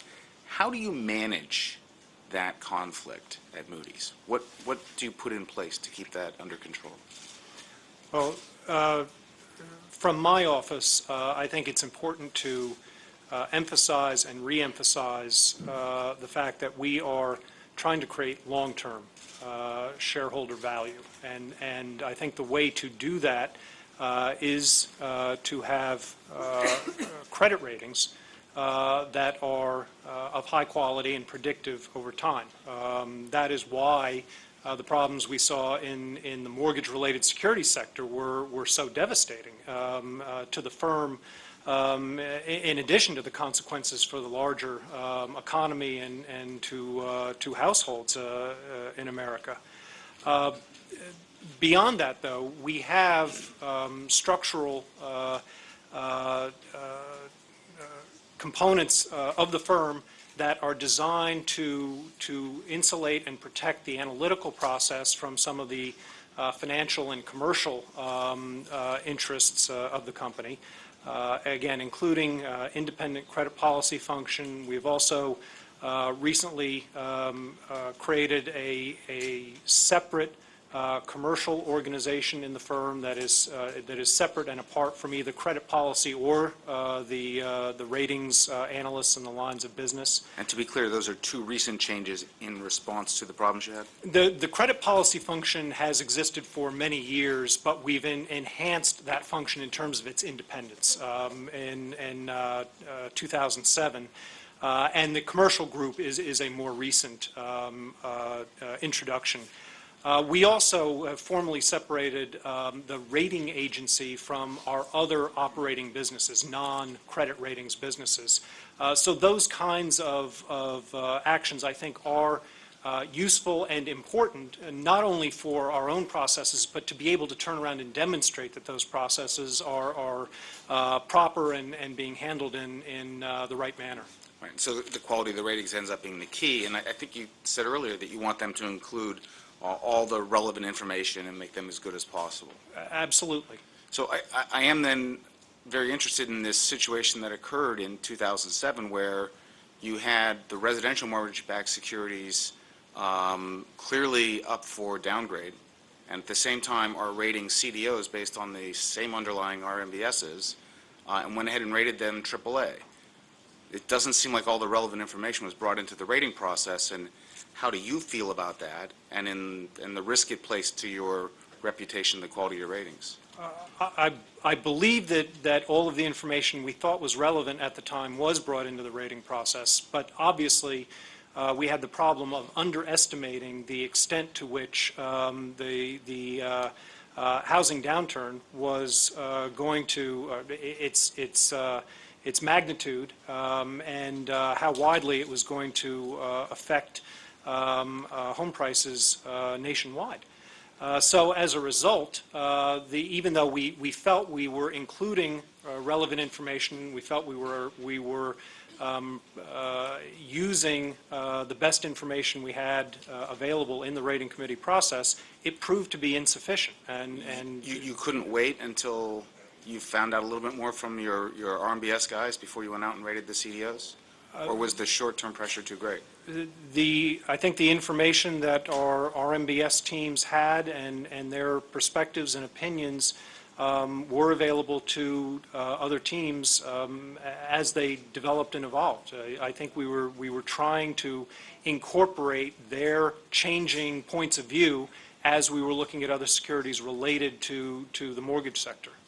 Well, it at least appears, with the benefit of hindsight, that there really was a rush to get this stuff done, and it strikes me as central to your role. And Mr. Buffett indeed said you, as a CEO, have to be your chief risk officer, and knowing the way in which these ratings were done, and knowing when not to do them, wait and get more information. We heard from the panel earlier today about a great desire to learn more about the cash flows underneath the CDOs, but such a study was not done, and pressures from outside the organization to manage the market share, all of which were pretty striking testimony to a real effort to move things out for short-term gain at the expense of what turned out to be your reputation and your long-run value.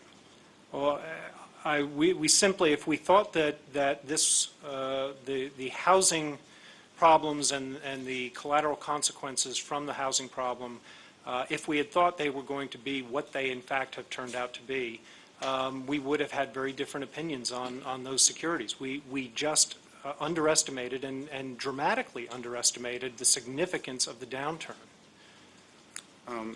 Mr. Buffett, you've said that you're interested in long-run value and not short-term profits. Were you aware of the problems in the structured credit, housing-related structured credit ratings? Certainly not sufficiently. No, to my knowledge, I don't think I've ever bought a CDO or a residential mortgage-backed security. Actually, we bought one recently here that we thought was mispriced, but it was not a field that I spent a lot of time on. It's just I was more interested in straight debt and equities. And were you satisfied with the risk measures, the internal controls at Moody's in doing due diligence on all the products they provided ratings on? I had no idea how. I've never been in Moody's. I don't know where they're located. You know, I know their business model is extraordinary, and they have the ability to price. I want to come back to that. Yeah. But isn't it at odds with being confident of their long-run value to not know if they're doing due diligence for the asset they consider most important, which is their reputation? The long-run value basically was in their position as part of a duopoly that arose naturally over a long period of time. And Independent of the quality of their ratings? Well, I'm in no position to judge thousands of ratings. I think they misrate us. They've got us a notch below where Standard & Poor's has us. So clearly there's room for improvement. But no, I've watched their process. They come out and they spend, and Standard & Poor's does too. They'll spend 3 hours with me. They'll go to all our managers, the key managers in our insurance businesses, but 3 hours every year. And any question they ask me, you know, I give them the answer to. I give them my thoughts about the future, which I don't even with our own shareholders. But they have been diligent in terms of what I have seen at the Berkshire Hathaway level. And in terms of our insurance, now they also have this incredible pricing power. I think they ought to be doing it at a much lower price as far as I'm concerned. And of course, I think they ought to be rating us right up there where Standard & Poor's has us, but that's another question. And what is the source of the pricing power? What is the source of the pricing power? The source of the pricing power is that if you're an insurance company, as an example, but if you're any issuer of securities, people expect you to have a Standard & Poor's and Moody's rating.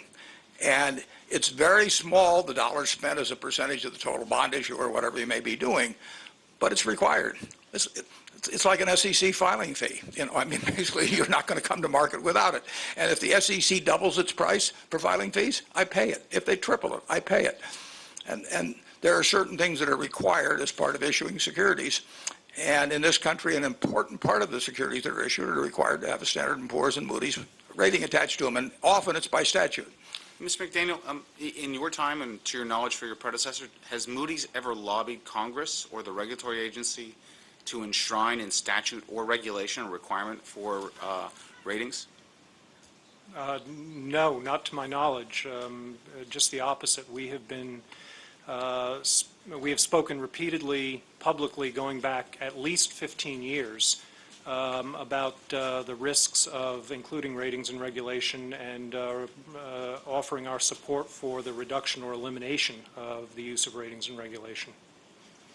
I would say that they are required by regulation in Yes. many of the Which is situations. great for exist. pricing power. Yeah, it is. But if they weren't, we still would have to have them. I mean, now the world may change, may be different 10 years from now or 20 years from now, but there's no way Berkshire Hathaway, even with a good reputation and all our earnings and CPA reports attesting to the fact that the $20 billion in cash is really there and all of that sort of thing, we will not be able to issue a bond without a rating. So what I hear you saying is that from the long-term value perspective, it's that pricing power that matters, not the quality of the ratings, that the internal controls were not a great concern to you, Yield the gentleman an and- additional 2 minutes. and that the conduct of Moody's and Standard & Poor's, for that matter, through this No, episode I'm was... not in a position to evaluate the internal workings of You're Procter the & Gamble. majority owner. I would think you'd be better but- positioned than most of us. No, we own a significant position in Procter & Gamble. I don't know what their internal controls are. I don't know how they make Tide, and whether the processes are proper.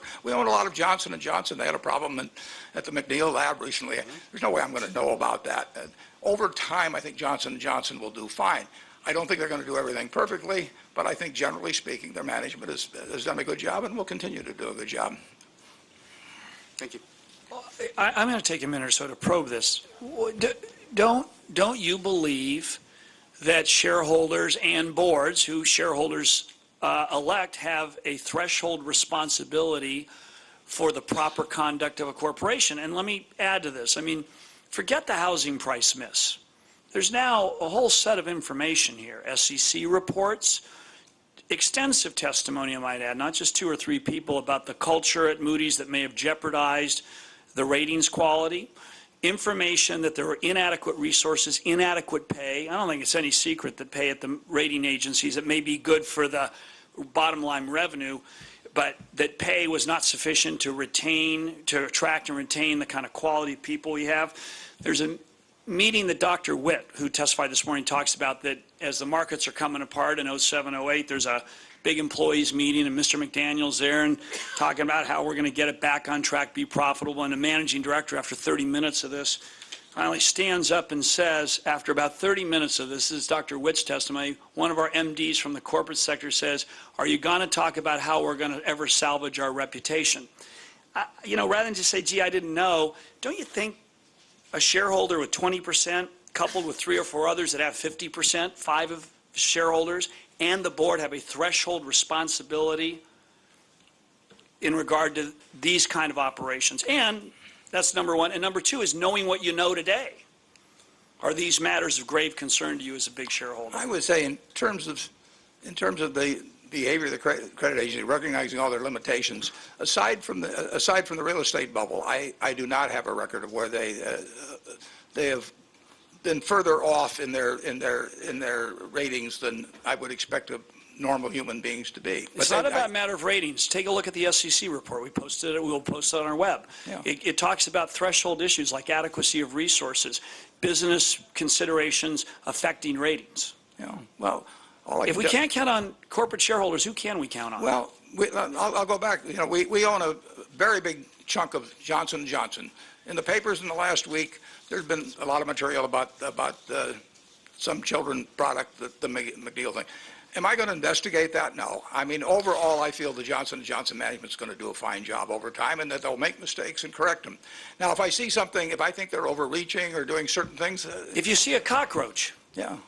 I do not regard, if they have a problem with one lab, I do not regard that. They had a Tylenol problem many years ago, as you know. I mean, I'm saying I there's- would say this yeah. today. We have 260,000 employees at Berkshire. Somebody's doing something wrong now. I wish I knew who it was, and I wish I could find that's them fine. out. There's a difference between that and systemic failure. I don't think it's been systemic failure. I think they made a huge mistake on the real Have you estate looked at bubble. the SEC report, at least the public one? No, I haven't. Okay, thank you. Mr. Thompson. Thank you, Mr. Chairman. Mr. McDaniel, much can be said about tone at the top. And so would you just tell me what outcomes or results you value most from your company? Somewhat similar to a remark I made a few minutes ago.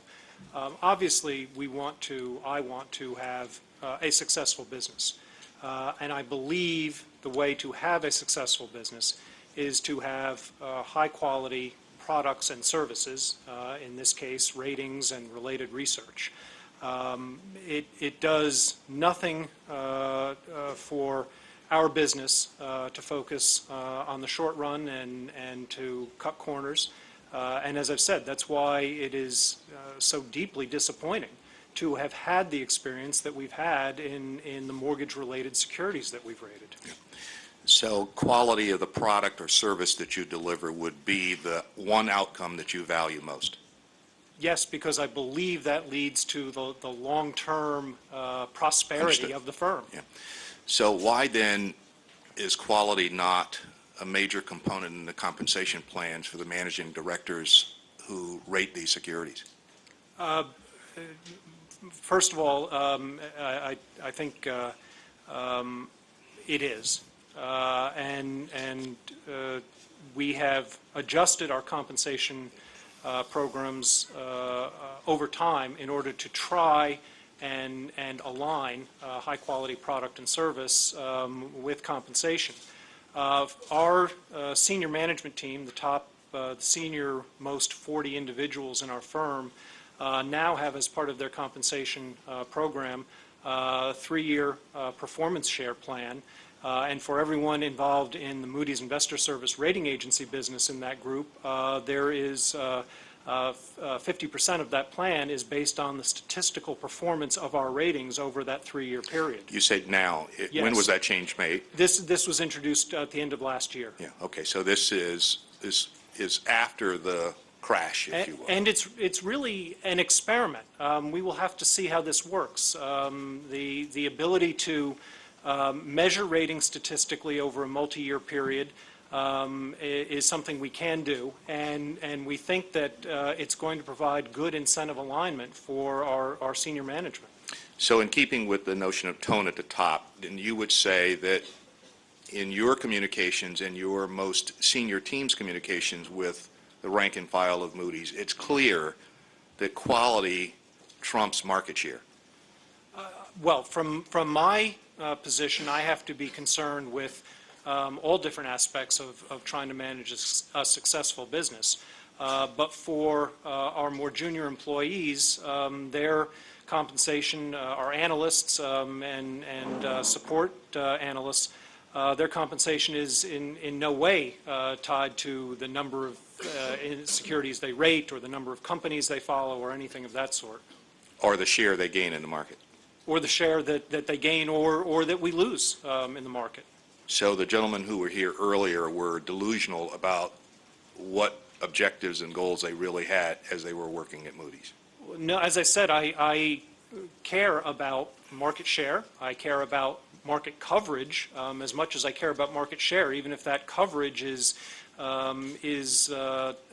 produced on an unpaid basis. I still want to have market coverage. But I also care deeply about ratings quality. And part of my job is to balance those interests properly and to communicate that balancing of interests throughout the firm in a way that individuals understand that the long-term success of this company has to start with product and service quality, ratings quality, research quality. Okay. Mr. Buffett, much has been said about regulatory or supervisory failure through this debacle.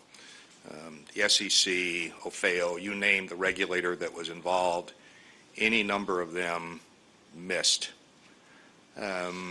Other than over-the-counter derivatives, can you think of a major area of regulatory oversight that dictates major changes in our system? Well, I would say that going beyond the OTC derivatives, I think that addressing the problems of disguised leverage, unwise leverage, which is really tough, but doing it with ratios is not the answer. It's not the sole answer. But leverage is what gets people in trouble. I mean, we run Berkshire that way, and when people stretch and they get rewards for it, they're inclined to stretch more. I think I heard some testimony in an earlier panel you had about whether having the objective of return on equity, whether that might cause people to do different things. Well, of course it does. People to do different things. And the easiest way to jack up return on equity is to leverage. And so addressing it wisely, I think, is very tough. I mean,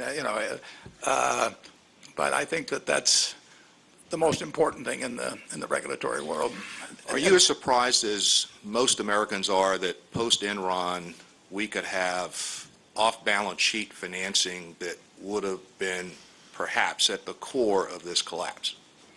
Yeah, I don't know that it necessarily at the core, but I was surprised when Citigroup turned out to have SIVs, in the many tens of billions, which is just a way of jacking up leverage again. I was surprised. I mean, now I may not have read the 10-Ks carefully enough or anything, but there certainly were no flashing signs that said we're using a bunch of leverage off balance sheet. And so I think that you're always going to be fighting the human tendency to borrow more money than you should. And households did it because they thought that houses were going to go up next year. They really didn't think it made any difference what their income was because they'd refi in a year or two. And it's just such a human tendency that you need something on the governmental side to balance that, to counterbalance that. Thank you very much. Before we go to Ms. Bourne, can I just ask if we get supplied with a couple pieces of information? Can we have made available to us the board's evaluation of you, CEO? Do they do an annual evaluation? I submit a self-evaluation, which the board then reviews and discusses among themselves. Can you provide access to that to us? Yes. Okay.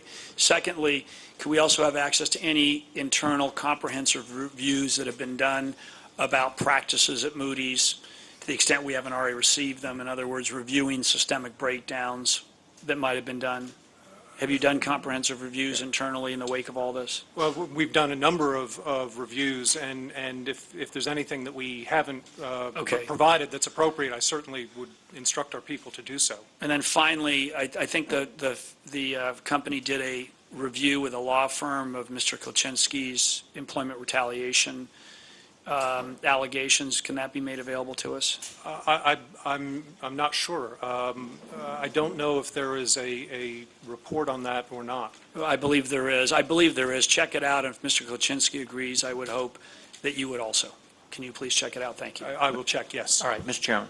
Yes, sir. For the record, especially since we have witnesses in front of us, which we say you ought to know more about your business and someone else's business, notwithstanding the fact you're looking at it from a different perspective, I would like to place on the record the fact that the Commission will examine the assertion that we've made, which we believe to be accurate, that there were various rates charged for different tranches, and if need be, correct the record, and if not, be proud that we were right, but we're going to get the answer correct one way or the other. As I said, I did not have an opportunity for a comprehensive check on that.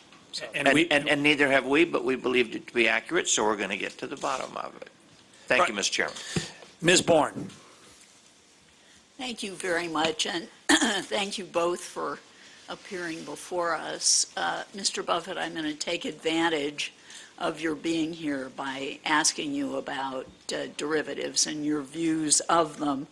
As Mr. Wallison has said, your 2002 Berkshire Hathaway shareholder letter famously referred to derivatives, and this is, I believe, all derivatives, not just credit derivatives, as, quote, financial weapons of mass destruction carrying dangers that, while now latent, are potentially lethal, end quote. You also presciently said that they are, quote, time bombs both for the parties that deal in them and the economic system, end quote. And more recently, in your 2008 shareholder letter, you said that Bear Stearns' collapse demonstrated the time bomb of counterparty risk that you had earlier described. And I would ask that these two shareholder letters be placed in the record. They will be. I would like you to describe your view of the role that derivatives has played in the current financial crisis. Well, they have accentuated enormously, in my view, the leverage in the system, the huge dependency on counterparties, and one of the beauties of the stock exchange over years is that you've had now a 3-day clearing system, because people realize that if you have a contract and it's 6 months later that it settles, that a lot of things can happen in those 6 months. In fact, I think the Kuwait Stock Exchange got into big trouble some years back because they had a very delayed clearing arrangement. And derivatives are contracts with sometimes unbelievably long settlement periods. At Gen Re, we inherited 23,000 derivative contracts. I could have hired the 50 smartest PhDs out of MIT to prepare some kind of report that would tell me the risk I was bearing, and I wouldn't have gotten the answer. I mean, it was impossible to get your mind around that. We had 900 counterparties. I couldn't pronounce the names of a couple of hundred of them. I mean, they were foreign institutions I'd never heard of.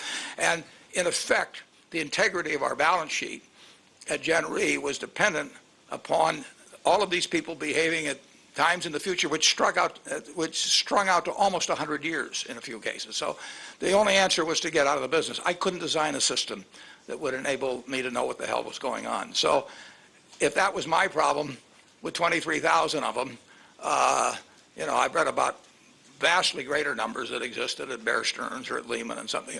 I just think institutions can get out of control, and I don't think that that's a good thing for the system, particularly when if they're large enough, if they get out of control, it means that society gets disrupted in a very, very major way.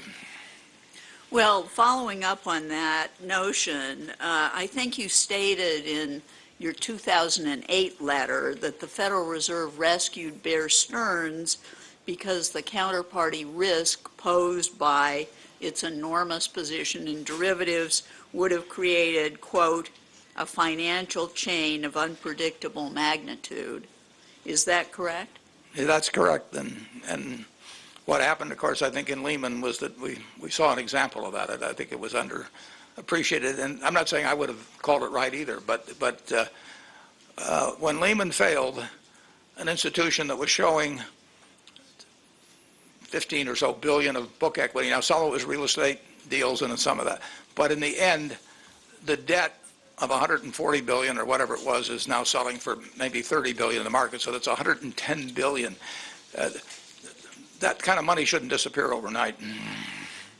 And with respect to the other large derivatives dealers, AIG, and the large investment banks and bank holding companies that needed TARP money, do you think that played a role with respect to them as well. Yeah, I think the government did the right thing in stepping in AIG, but I don't think AIG should have gotten there in the first place. And AIG is, you probably know better than I think there was 300 billion of derivatives that were essentially designed for something called regulatory arbitrage, which was just a way of relieving the capital pressures on European banks because they got the AAA of AIG transferred over.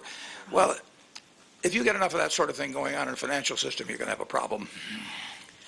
Well, in light of the problems that you and the other people at Berkshire Hathaway experience with the General Ray derivatives position, what's your view of the ability of these enormous derivatives dealers to successfully manage their companies in light of their enormous positions? For example, they hold millions of contracts. Yeah. At year-end 2009, the OCC said that J.P. Morgan's position was $78.6 trillion in notional amount. And can such enormous, complex books of business be successfully managed by human beings? I think they're dangerous. And I would say this, I don't think I could manage it. But,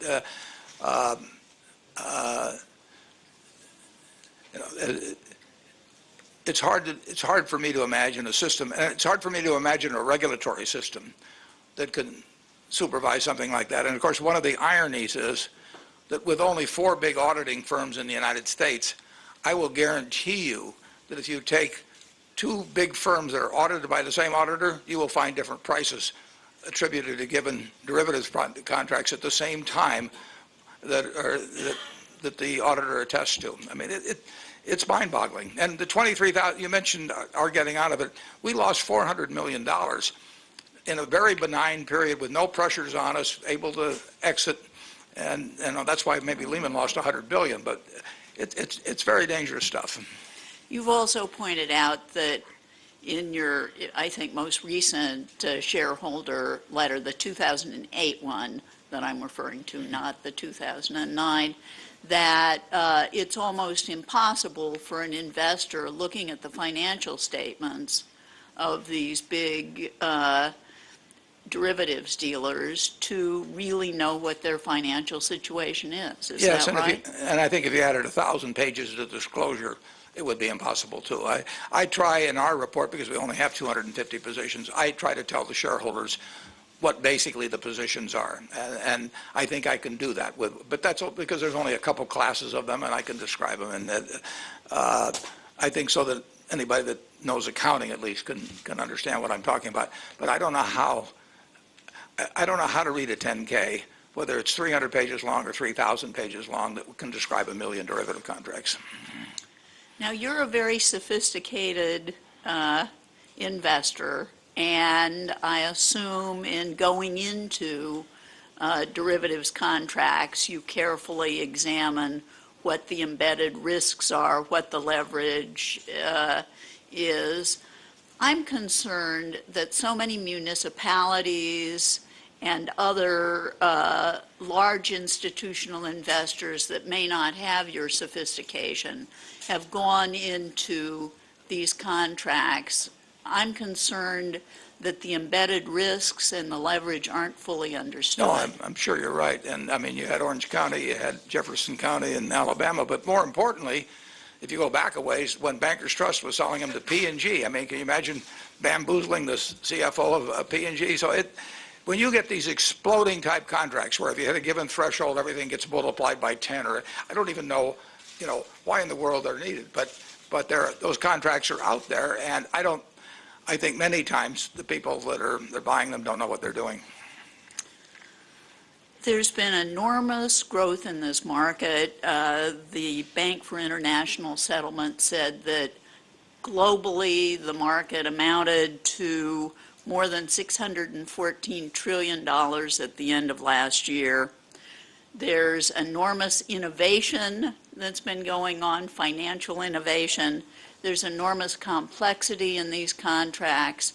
I understand that they are very useful for hedging purposes, and I think that's a perfectly legitimate purpose. I think you need some speculators in order to allow hedgers to effectively enter into positions.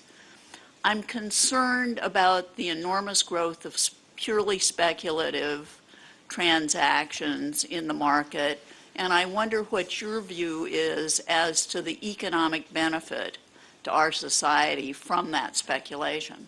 Well, I wrote a letter in 1982 to Congressman Dingell giving my views when they were introducing the S&P index future. And I said there are legitimate uses for it, hedging out long positions and so on, but I said overwhelmingly it's going to become a gambling vehicle. And I would distinguish between speculative and gambling.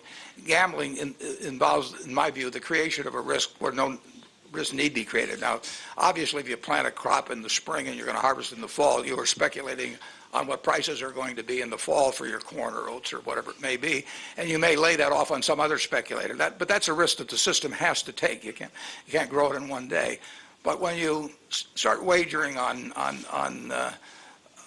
stock index futures, I think that gambling instincts are very strong in humans. I mean, people went 1,000 miles to a bunch of sand originally, and they built a whole city on it. And they would travel on planes and go to all kinds of things to do mathematically unintelligent activities. So it exists. States prey on it with their lotteries, and these contracts are made to order for it because you can do it on a big scale, and you can do it, and it's very easy to do, and you don't have to get on a plane, you don't have to break a sweat, and I would say that put down any money. Yeah, and the more complex, generally speaking, the more profit there's going to be for the derivatives dealer. That you can take that as a given. When I was at Solomon, originally you talked about interest rate futures, fixed to floating or foreign exchange, and then they became known as plain vanilla contracts because there wasn't any money in them. It got competed away, so they invented more exotic instruments, and that's where the money was. Well, I would ask Last that question. the 1982 letter by Mr. Buffett to John Dingell be placed in the record. One last We question. have it. It's typed on a Smith Corona typewriter, apparently. Yeah, well, that's our most recent piece of purchase. Mr. Buffett, in your view, is the derivatives market still a time bomb ticking away? I would say so. Thank you. Mr. Chairman, I yield to Commissioner Holtz-Eakin 1 minute. Thank you. Mr. Buffett, I really appreciated that testimony because what you said about the derivatives and your response to them was you needed to manage your balance sheet, in which case just got rid of balance sheets exposed. Unusual statement in the context of these hearings. We have heard again and again and again that whether it be a Citigroup or a Fannie Mae, that they didn't manage their balance sheet. They just got overwhelmed by something so large that it could not have been imagined.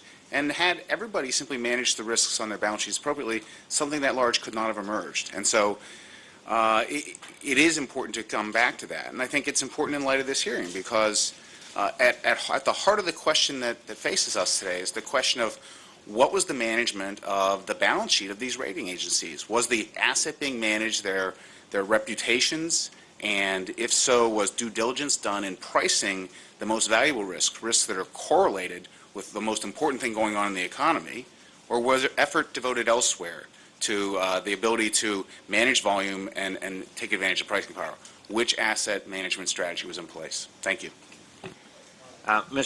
Go ahead, Mr. Chairman, I would yield Commissioner Wallinson the remainder of the time until the 2 o'clock end of this portion of the It's 2 o'clock, but why don't we just say a couple minutes then? Yeah, a couple I minutes is kind of fine. like the more dramatic way I said it.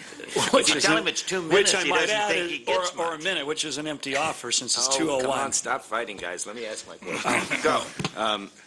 Look, one of the issues that is central to this hearing today, it seems to me, is whether the problems at Moody's, and I think we'd all agree there were some problems at Moody's, are systemic in the sense that they extend across the board throughout Moody's, or are simply unique to the housing mortgage area. And one of the ways we can address that is by looking at how successful Moody's, or unsuccessful, Moody's has been in rating non-housing asset-backed securities. So, Mr. McDaniel, what I would like you to do is to assemble as much information as you can on the other kinds of non-housing asset-backed securities that Moody's has rated, and give us a sense of the number of downgrades or even upgrades that occur from time to time in those securitizations. That way, we can compare the way Moody's operates as a general rule against what happened in the very unusual housing area, which, as you've pointed out, has shocked everyone, including the estimable Mr. Buffett. So what I think we want to do is see that data, and if you furnish it to us, get it together and furnish it to us, even without a question from us, that would be very helpful. Be happy to do so, sir. Thank you. All right, last comment as we wrap up here. As I've read the materials provided by the staff, read innumerable interviews, other background materials, I'm struck with the fact that with respect to the credit rating agencies' practices and models, seems to me that the question isn't so much why did this system fail, but why has it lasted so long? And in that vein, I just want to ask you today, what risk do you see from the current credit rating models? In the same way you said there are risks for derivatives, do you see extant risk, current risk, from the model essentially being unchanged from where it was when the mistakes, the disaster, however you characterize it, happened? Well, the huge question, if you were running a rating agency now, if I were running a rating agency now, Or if you own 13% of the stock. how would I rate states and major municipalities? I mean, if the federal government will step in to help them, they're AAA. If the federal government won't step in to help them, who knows what they are. And I mean, if you're looking now at something where you could look back later on and say, these ratings were crazy, that would be the area, because it's bimodal. I mean, basically, and Are you satisfied? I don't know how I would rate those myself now. I mean, in other words, because it's a bet on how the federal government will act over time. But the real but also have you, in that vein, have you looked at whether the resources, the discipline, the capacity is there internally at Moody's? I don't think Moody's or Standard & Poor's or I can come up with anything terribly insightful about the question of state and municipal finance 5 or 10 years from now, except for the fact that there will be a terrible problem, and then the question becomes, will the federal government But does help? the model, irrespective of the particular eminent risk, is the model one that still presents risk, given what you've heard and learned today in looking at Moody's? Well, I think you're talking about the model and Talking about the model, issuer pays, all the associated issues we've raised with respect to the Moody's business model. I think there's utility to the rating agencies. I think there's less utility to somebody like me who's in the business of trying to evaluate credits day by day and been doing it a lot of years, but I think there's utility to the model. Mr. Chairman, we might as well end on a high note. If we're really looking at the states and municipalities and the comfort that we would get from the federal government proposing to intervene, which then makes the states and the municipalities AAA, there are a lot of folk out there wondering who watches over the watcher in terms of how the federal government is able to do that. Of course, we know they can print their own money and do a few other things, but they've been doing that for some time now. And there is some concern about that as well. I do like to go back to what we talked about in the beginning. Behavior should have consequences that should apply to people, institutions, and governments. Thank you very much, witnesses. We are going to take a break, members, until 2:30, and we will reconvene in this room. Thank you, Mr. Buffett. Thank you, Mr. McDaniel. Thank you. Thank you.